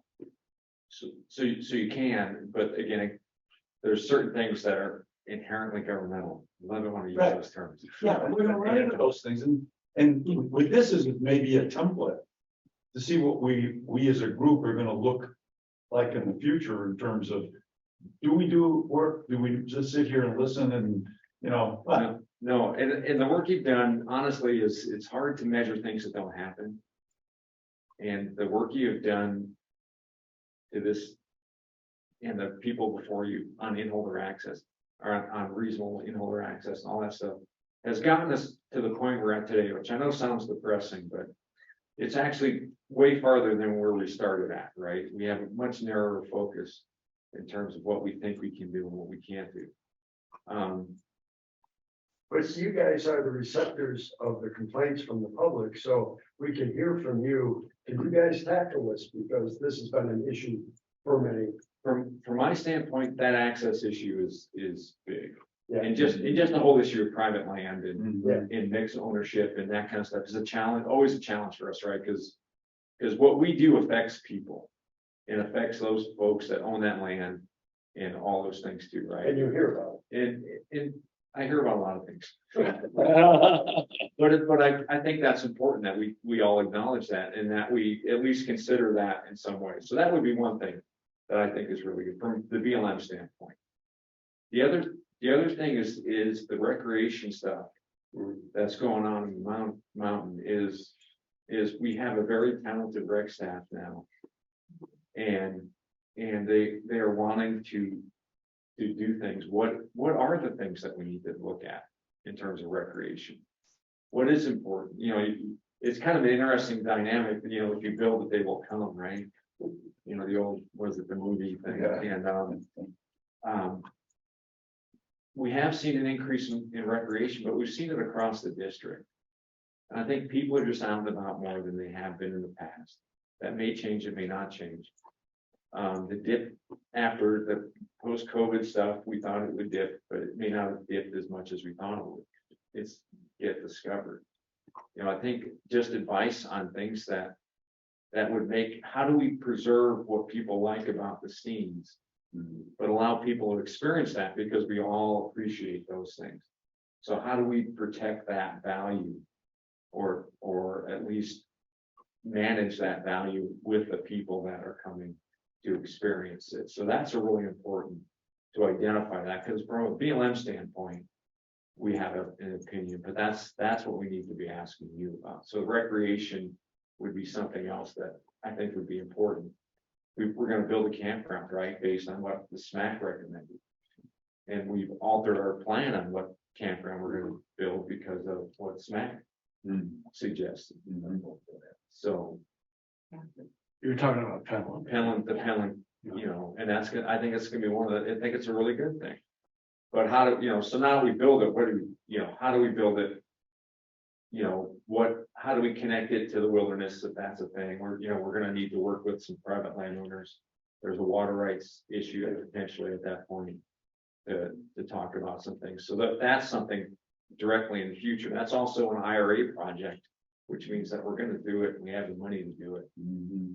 And there's some details that we need help with. That's two things.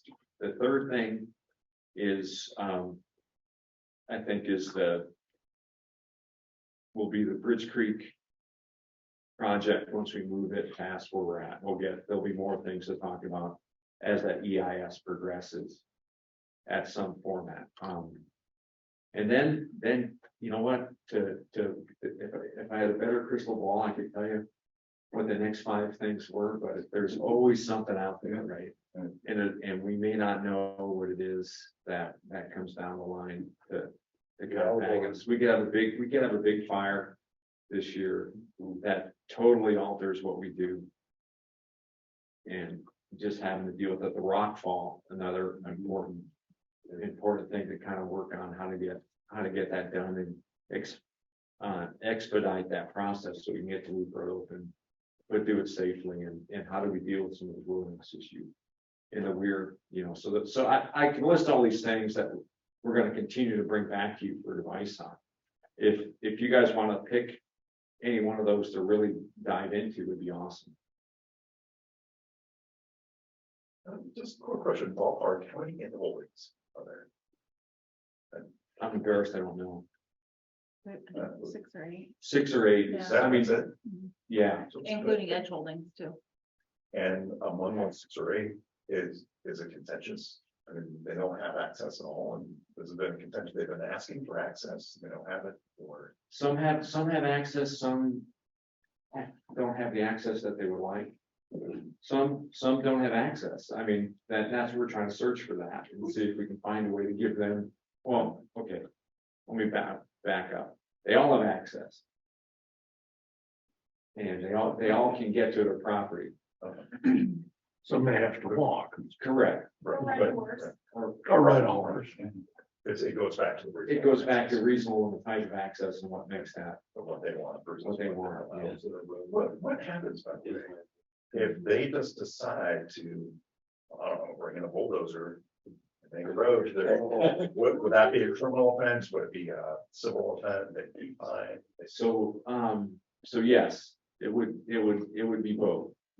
They would be criminally and civilly liable for those activities because it would violate the law, would violate the Wilderness Act. At this point, as the law that I, you know, as I understand the advice from what I'm getting from our advisors. What if there's a very old road?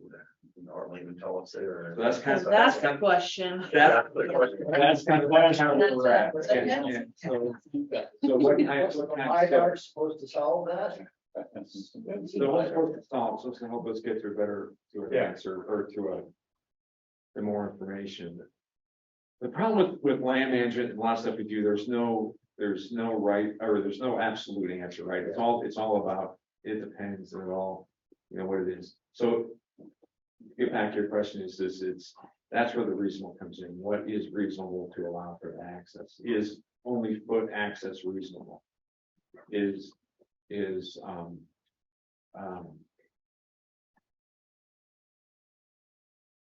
an improvement, well, you know, how much can you improve the road Soon, because the Wilderness Act has been around so long, that there would be historical precedent in terms of defining reasonable access. So that you just look at case law. So the Wilderness Act defines access as adequate. Right. Which is ambiguous. Which there's case law that shows that reasonable is something better than adequate. Whatever that is. So, and again, And we really look at a lot of this stuff, but it's the courts and it's Congress and it's the agency trying to give me, the decision maker, the most flexibility to make a good decision. And that's what you guys help us do. It would have been a lot simpler when we look at if they just said like motorized access, for example. But even Been that more gets specific. tricky, because like, what people, so like, it's why language, like, it's one of the most interesting part of any of these conversations, because what I mean by a road is different than what somebody who's out on a UTV can use as a road, is different from what somebody in a Prius would define as a road. And so that becomes the other part of the issue, is like, if you say it was historic access, it was accessed by a vehicle, but it hasn't been accessed by a vehicle since the 60s. That's a pretty different vehicle than we have today. Like, all of those things kind of, to me at least, come into this, like, that's why language matters. And I'm glad you corrected yourself on the access thing, because it's the thing that bothers me the most. When people say there's no access, I'm like, there are no fences stopping them from getting to their property. They just can't drive there. And I think it's important to acknowledge when we're talking that is very specifically what we're talking about. The BLM's not preventing people from riding horse to their property or hiking to their property or whatever. It's wilderness prohibiting potentially the building of a road. Quick question on all that. Does it depend on what they want to use, what they want to access for? They want Reasonable use, yeah. Right, well, that's So that could be kind of anything. where we are. Reasonable use according to the land use laws of Harney County. Yeah, that's kind of where we ended up settling. It's like, we don't actually get to say what's a reasonable use. The county technically does, so like, maybe that. So they could build a little cabin, or they could put an oil rig in there or something. No, What? they can't put it out. Because of that. And the county probably. County wouldn't allow permit that anyway, but, So I think that's a really good solution, because that's kind of what I would do, is I would say, well, what's reasonable? It's what the county will allow, right? And that's kind of where we ended up. Basically, right? If I feel like it's outlandish, then I might push back on it a little That's bit, not but, reasonable. Yeah.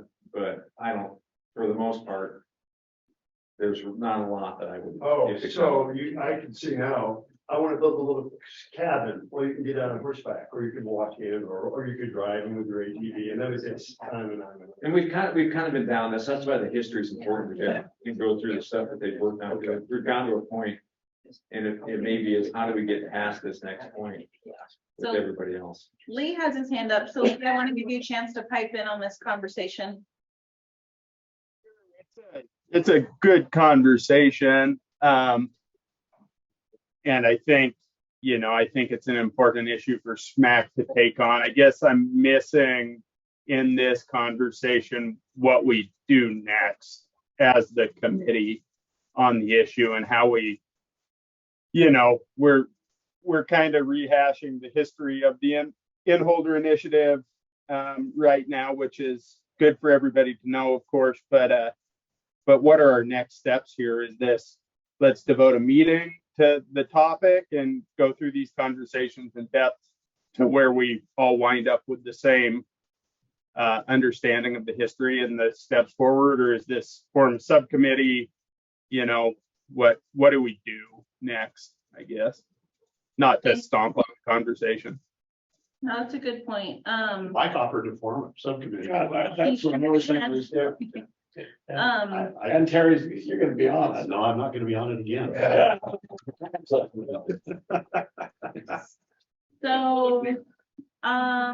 let's come back to that. I know there's just 2 other things on your list that you had in your email, maybe 3 things that you talked about, things you wanted to tackle in strategic planning. Those were developing improved signage, not necessarily and information available, not necessarily limiting to what's online.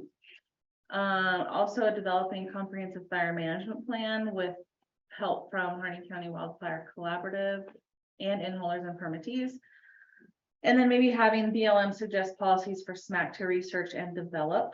So I've kind of just categorized those 6 things under your 3 tiers of strategic planning efforts for Council Foundation, Skills and Knowledge, and Strategic Initiatives. So you have quite a few things under strategic initiatives. Feeling like the heavy one at the moment is Inholder access, and Mike has volunteered to host a side group to be working on that. But I'm wondering what working on that looks like. Well, I think for a start is I think we should review. As Lee was saying, I think we really ought to do an in-depth review of all the prior work. And I'd be happy to join in. Yeah. to help you with that. Yeah, and then after we've done that, I think that Jeff raised an interesting point, which is for him to perhaps say, from the agency's perspective, here are some these are the difficulties that the agency is that the BLM is looking at, and they probably will coincide with what we're looking at, but would at least like to know directly what the BLM thinks is the problem, because that will, and it will help us formulate what our response is going to be, and we may just, it could be anything from let's bulldoze over the BLM, or let's swerve around the slalom course that they've set up, or maybe we can, and it might even be that we just throw up our hands in frustration and write to Cliff Bentz and whoever else is interested and say, drop this in a bill someplace that nobody's ever going to notice it, which happens all the time, and let it get passed. So are you looking for the BLM to provide something that says, here's a Steens Act, and here are things that we have had trouble with, either variances in interpretation, conflicting language, competing acts? So you're looking for something like something like that, just so that we know. Because it helps, we're advising you, and we need to know because if you tell us that, then we'll know what kind of advice it'll help us determine what kind of advice we might give. But also you're representing a bunch of people I that was just gonna say, probably have a lot of input on this. one of the things I was gonna bring up when we talk about the SMAC purpose is that we're representing constituencies for a reason, and so we provide information to our constituencies based on what we learned here. But also it's our job is to get input from our constituencies to bring back to SMAC and say, this is what my people are seeing as a problem, or that we can't do something or want to do something but can't in the Steens. How do we work on that? So it's up to us to get that list of priorities from our constituents as well. Yeah. And at the very minimum, the basis of your start with people, if you're just now trying to get immersed with your constituents, is just sitting down with someone or a group and talking about the act. Here are the things in the act. Here's how it pertains to your interest or our interest. What do you think about that? What do you think about the Steens? What are some things you like or don't like? What can we work on together? How can I best represent what you're interested in? But using the act is a great way to generate the conversation and to really get that feedback from the people out there. Cliff? That's especially when we might be visiting them. There's people we encounter up there. You bet. Who might have more of an interest than just Yeah. average show and Union. But I did have one question though, which was lost my train of thought. Okay. When I think about it later. Okay, I'll come right back. I have a question that you may or may not have an answer to, and that's totally okay. If the county approved whatever proposed land use in holding that needed a road built through the wilderness. So the BLM was like, okay, the county said that's a reasonable use. We need to look at how to accommodate that. Do you have to do like an EA or an EIS on that? Each of those proposed projects too. So then it's possible that even if the county says yes, that potentially through the EIS, you find out that And that's where a huge conflict could be, because the private property owners are saying, this is my private property right. Right. You're right. It is your private property right. It's within county regulations, it's allowable. But there's 50,000 other laws that come into play in access and utilization and transportation. So very complicated. It's a helpful thing to understand. Yeah. Thinking about this solution that we all finally compromised on being like, well, reasonable access is defined by the county, or reasonable use is defined by the county. It occurred to me sitting here right now, it's like, oh, but still through this other process, the NEPA process, it might be determined. Yeah. So if you go back and think about the very careful agenda that Tara designed, is we talked about these, and we talked about how we would, and we had Dean here. And we, Dean talked, we can do prohibitive acts Yeah. in the Right. wilderness, right? We can't do it, right? But how we do that is through NEPA, and then we can have an impact, right? How do we disclose that to the public? You do that through an EIS. Right. So there's our ways to get there. The path may be torturous. Right. Yeah. But at least there's a path. But there's a path, and so how do you make it less Less torturous. Right. So There's no man that's involved. That's what you're gonna be just do. Right. Was the So, work you guys were doing just on that one property, or was it in general? Well, I think we use that as an example because the request has been outstanding for quite some time. Right. And so we use that as a start. So let's hear Cliff's question, and then I kind of want to see if I can summarize into what this conversation might mean for next meeting scheduling. Cliff. Two things. The first thing was that you pointed out that we represent the public, but we're kind of left to our own devices to reach out to our constituents. And I wish maybe, the Birds BLM district has a website that people can go to. But it's kind of buried in that. You find the SMAC, and maybe then you don't even understand that you can voice your opinions to SMAC members, represent your ideas. I just wish I'm being kind of idealistic maybe, but I wish there was some way that input from the public could be maybe captured by some website or BLM and redistributed to us. Because otherwise it's up to us. Like, I know John Helmer in the past printed little business cards. Yeah. Created his own website or his own email address, Yeah. just as a SMAC member and stuff like that. And I don't know how effective that is. So ask your second part, and then I'll answer the first part. I don't want you to lose track. Do you have your second part of your question? I forgot. Okay, you might get it back. So at our last meeting, you guys talked about trying to find other ways for the council to reach you because you can't always reach all the people or know who all the people are. So we do have an email address now just for the SMAC, and it is on your SMAC webpage. You're absolutely right. SMAC webpage is like buried in the depths. The Burns district does not have we have a landing page, and that's it.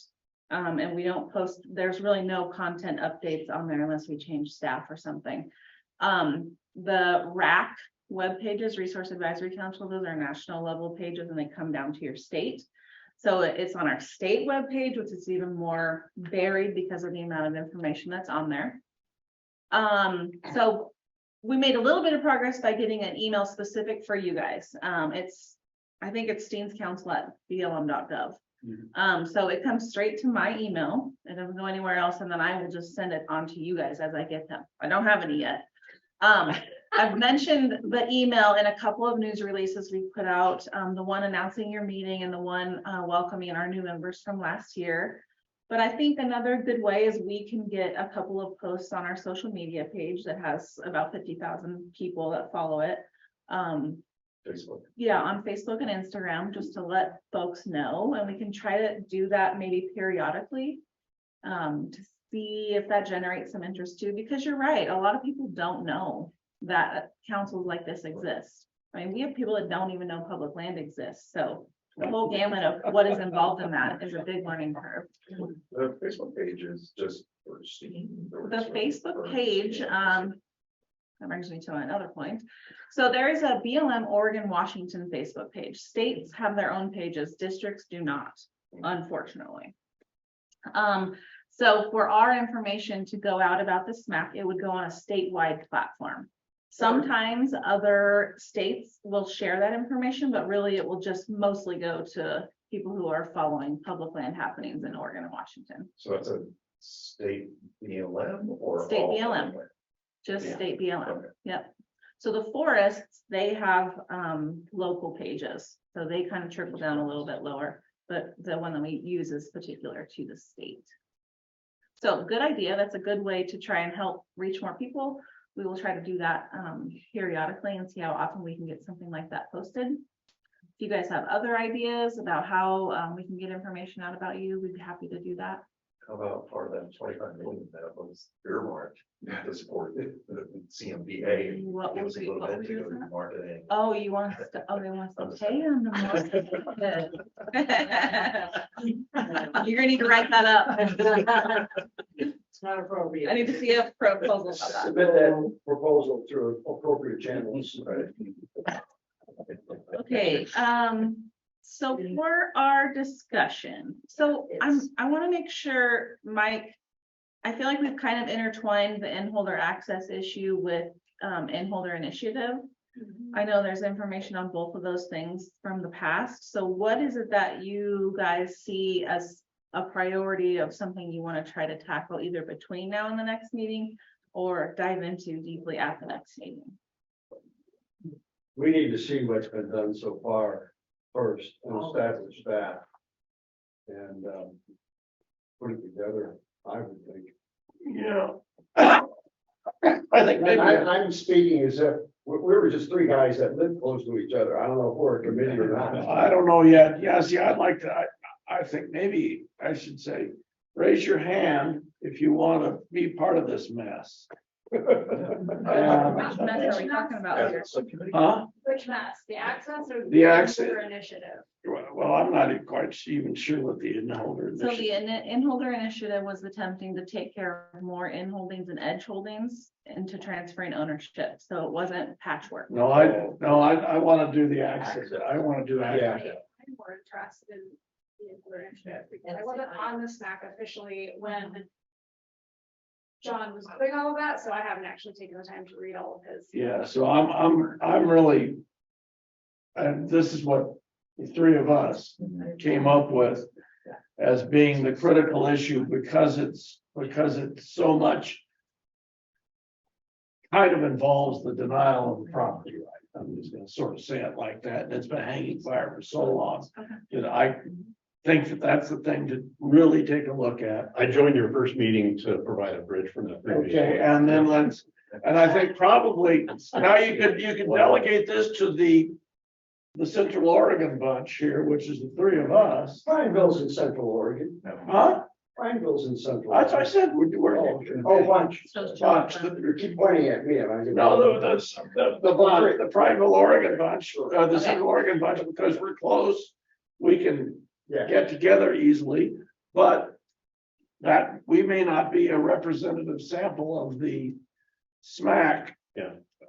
And so I'd kind of like to, see somebody raise a hand that is not one of the three of us. Well, somebody that worked with John before. Or somebody that worked with John before on it, so that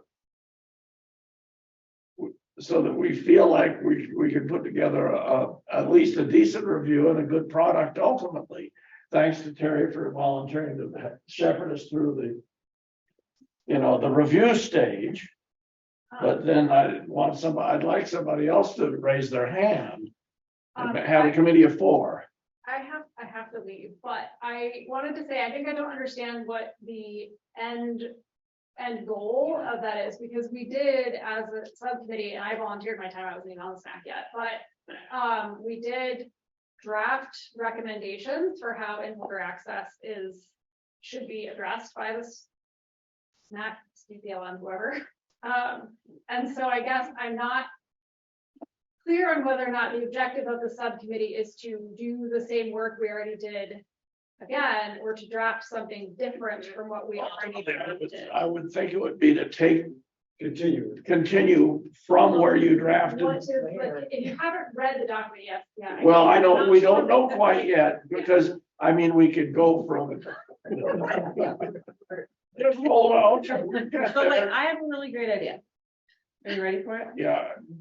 So how about between now and a couple of weeks, I will get the information together from where we've been with the inholder access issue, which the one we're talking about is Nature's Advocate. Right. Okay, that's the put it all in one folder. So we're gonna have all that together. So that's gonna help us learn where we've been and the process, because it's been a lot of years. Yeah. We've been working on this. Okay, then we're also going to put together the BLM what you guys asked for, where we say, here are some of the challenges we're running Right. into Yeah. with conflicts in the act. And some of those are gonna be specific to wilderness, to access and those things. So then when you have that information, that's something you can look at. Also, as the private landowner rep, you're gonna be talking with the private landowner at hand here and just talking about what some creative solutions might be. So I don't think you can move too far forward in what you want to do as a subgroup and work on a product We need until a you have that. foundation. We need a foundation. Today, we need a resolution. I don't care how much work has been done, there's been no resolution, so. And it's very complicated. Part of the resolution requires probably NEIS. So we as a committee could say, BLM, build that road, but they can't just build a road. Oh, wait, They have to. do I get that. The So point like, is that at the end of the day, whatever it takes, you're gonna have a resolution. I don't know where that goes. well, I feel like our document was a resolution. I guess that's my issue. is that Well, I think I think it's not. Jeff's sitting here saying he's had a problem with this for how long? It's Well, not right, been resolved. because we can't tell the BLM process to go faster. We can say, our recommendation is that reasonable use be defined by whatever permits the county is willing to give that private landowner. What we were told when we discussed that at a meeting by a private landowner with an inholding was that that would be asking them to go through a process that would require them to get all those permits, and then what if the road Right. was denied anyway? And I was like, well, that's true, but what if the BLM can't approve to build a road without knowing what the reasonable access is? So it's. Yeah, there's all kinds of stuff like Right, that. the problem is, unless you're willing to say to the private landowner, they have to do something that they've already told us. Let's review what's out there. Land and the three of the us, And the four of us. Is there And remember, you guys, Yeah. one other piece of this is the SMAC spent a long time talking and documenting reasonable access for reasonable use. Yeah. You got a lot of pages on that. That can also be something that you need to be up to speed on for this conversation. With all that in the I package. believe I will. Yeah, Don't I doubt mean, me. getting all of that's Well, not into this one side. lump. Okay, so we will do that. So I am planning at our next meeting, we're gonna be having a pretty good discussion about nature's advocates. Yeah. As it appears, which also we'll be talking in amongst the BLM and see where priorities are and what other things staff has. Remember how we talked about litigation? Now sometimes those things have a heavy weight on what our priorities are and what we're working on. So that's something we'll have to talk about too, to see if that's something the BLM can be doing a lot of right now. But SMAC has its priorities, Yep, and we need to know what your priorities are. But we have a project that we're trying to solve. Yep. And maybe we'll be able to get BLM to go with it. absolutely. But that's a decision that we make. Yep. But I just have a request, and it's basically what you offered with this issue is to point us in the direction of this historical knowledge, kind of the institutional memory of the SMAC. Because we have been around 20-something years, and there's a lot of work that's been done in the past that we may not be aware of. So it's great if you can kind of point to where the stuff is that we need to read and anticipation of meetings. It would also be great if we better understand like what have been the contentious issues or mhm, what are the issues at stake. Mhm. That would better help us prepare for for meetings. sure. And then in a year and a half from now, we can tackle the problem. No. It feels potentially important, I could be wrong, to not just focus the reasonable access for reasonable use conversation around one specific project like Nature's Advocate. So I think everybody probably needs to know the history and background of Nature's Advocate, but I think that we have to have an understanding beyond just this one person and this one piece of property of what we think the bill, because I could potentially bias the conversation one way or the other. I see what you're Because like, saying. if I said in building and I want to build a. I get it. There's also, the laws are gonna be what they are. Yeah. And so Right. a lot of that is gonna determine how things are played out. We'll absorb that in the process of getting to the bottom of where are we?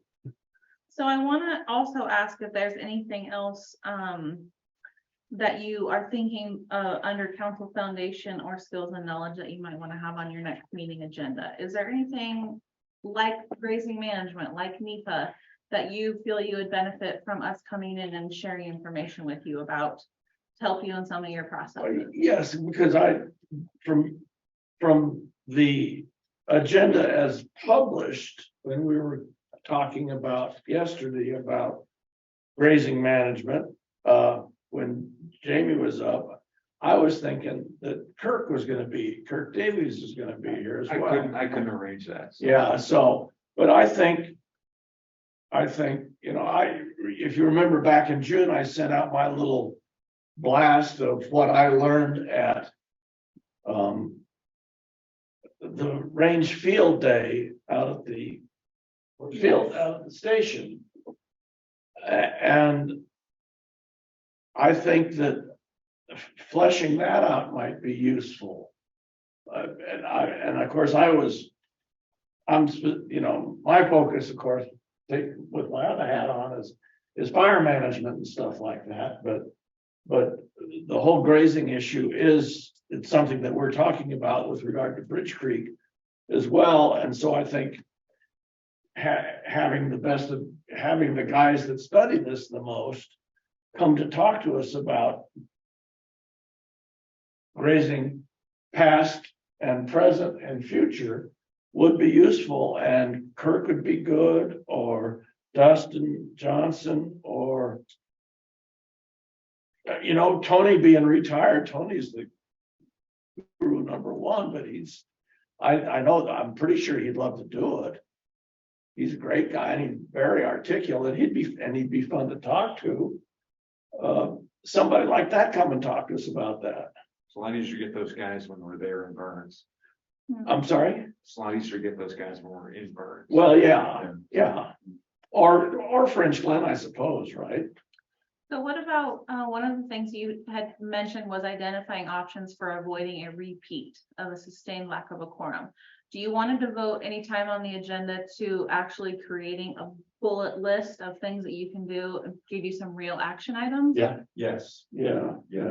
And that doesn't have to be a lengthy conversation, but a good brainstorming would work, so we can send you guys out into the world to solve this issue. Cliff?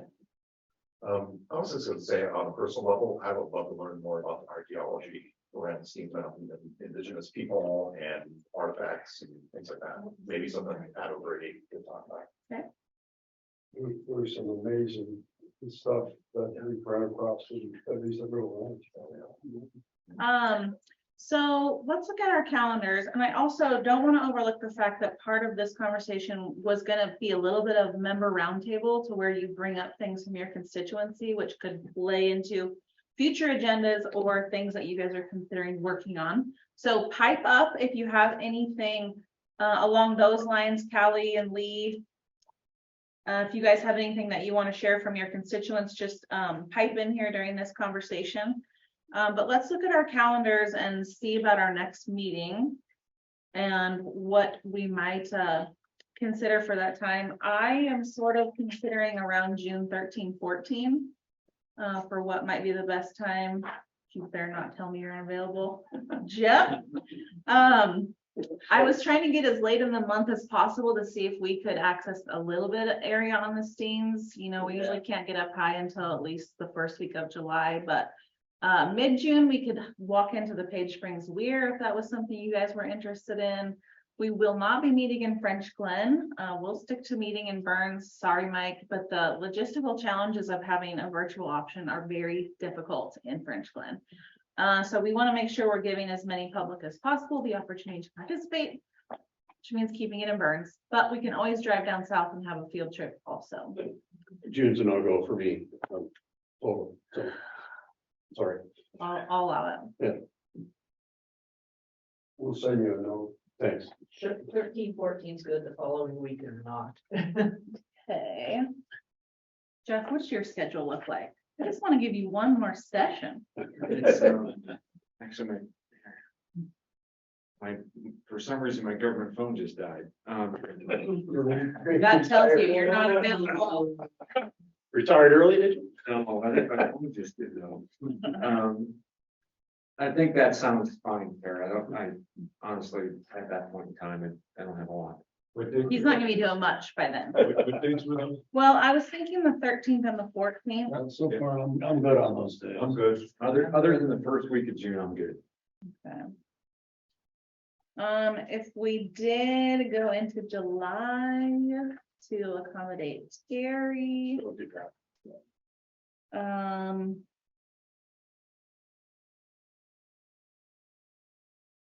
You know, we could maybe get by with the 11th and 12th. We try not to squeak too far into July because it gets to be fire season, but There would be greater likelihood of a loop road or something. yeah, there would be. I could do those dates, Tara, but don't move it just for me. If I want June would work better for me. Yeah. June. And July will be done.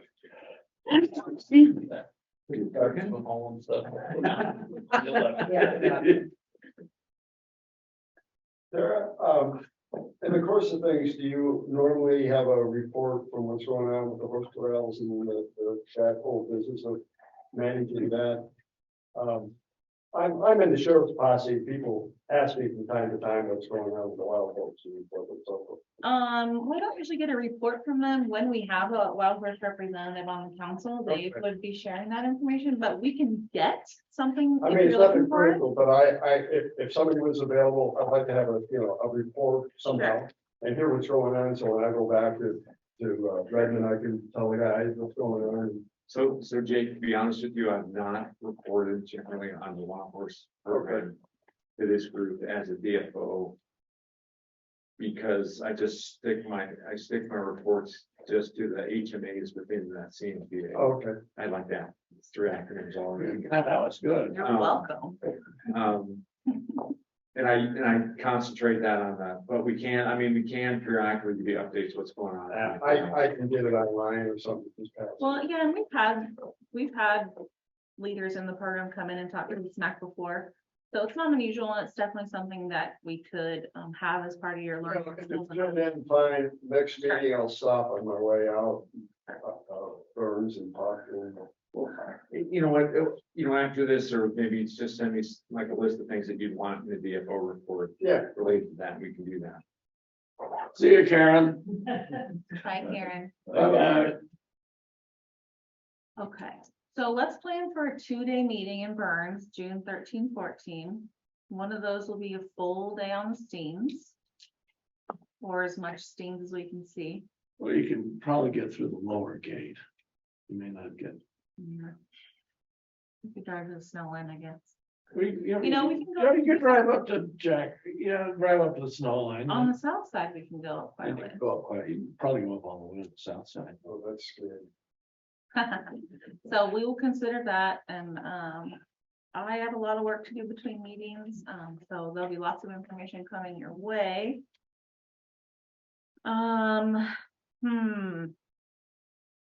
Does anybody on the Zoom want to add anything before we package this meeting up?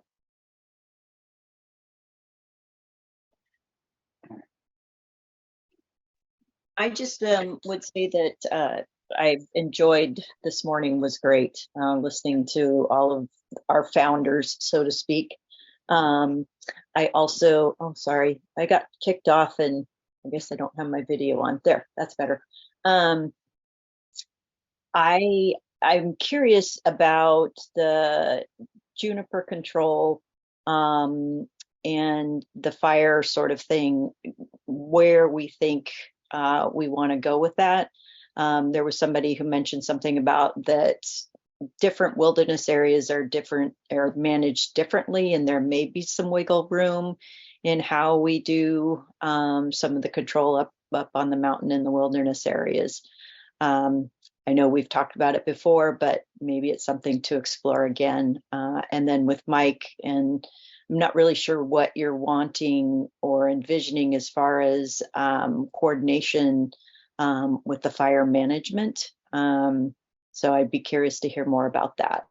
And then my thoughts on that are unformed, shall we say, or not fully formed. So I'll be thinking about that more to discuss it with you. Yeah, next time around. Okay. And of course, I very much am gonna miss Jeff He's been really a great partner for us to have backing us up and guiding us. So I will hope to see him at the June meeting. That'll be nice. Thank you. You know, he's kicking me right now for picking these June dates. Southeast Oregon rack is the 2 days before. So Oh, I'll just pack them all together. That's a lot of time in meetings. That's a great farewell, though. Karen, I just wanted to second the juniper management topic, and I'm a lot more interested now in maybe an ecological project that would attract beavers up into the steams.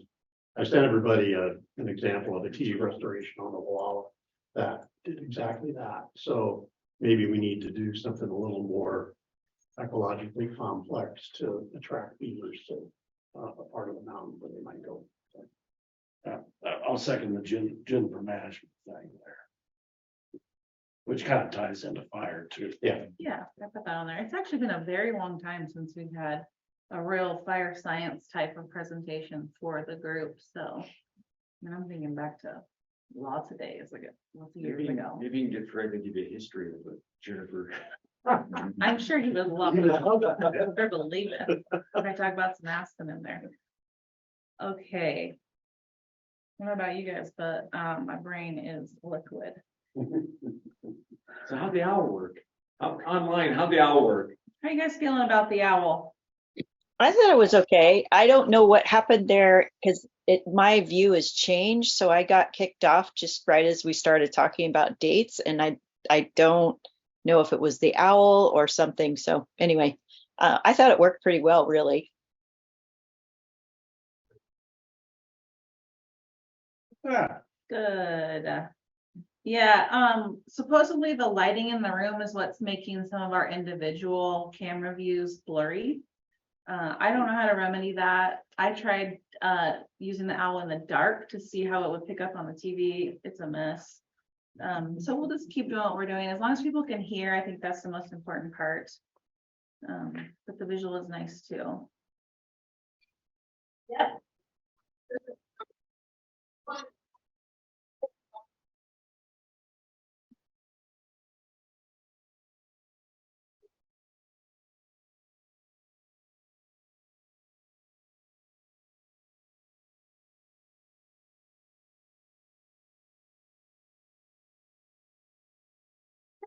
That's a good idea.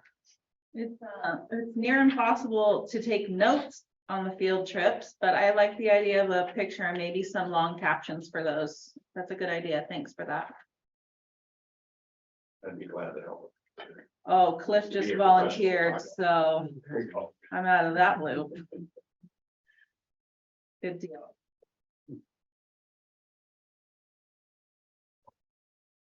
All right. I don't really even know what else to say, you guys, but Goodbye. this is great. Thanks, everybody. Oh, and I wanted, Jeff pointed out his use of several acronyms in a row, which I thought was quite impressive. That is. And I wanted to thank, since he raised the issue, I wanted to thank him yesterday for one of the greatest mixed metaphors of all time, which is walking a tightrope and dealing with a three-legged stool in one sentence. And I thought that was world class. That's 30 years of experience. That just shows he's reached the pinnacle of BLM. All figured out. All right. Well, thank you, everybody. So lots of information coming out from us soon. Pay attention to your emails. Also, everybody should have picked up a flyer on the Harney County Migratory Bird Festival. I expect you to be there. migratorybirdfestival.com. Check it out. Okay. Well, when did it quit being this John Scharf? It's been a few years, but It's probably been 8 or so years.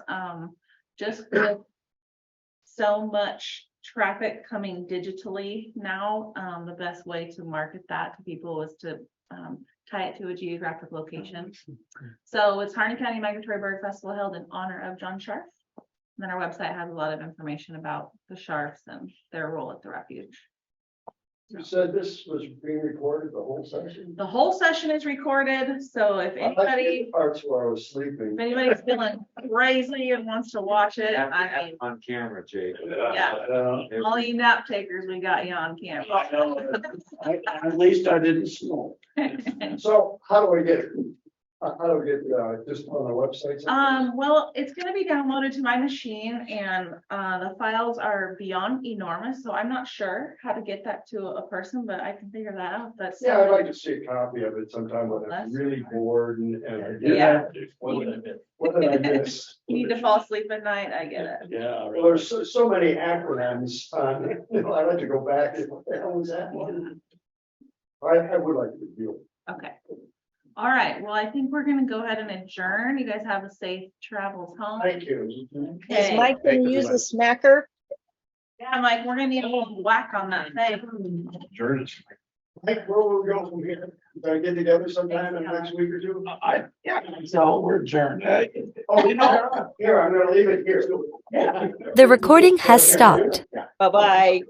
Hi, Callie. Yeah. I don't wanna, I gotta go to Costco, but I wanna eat.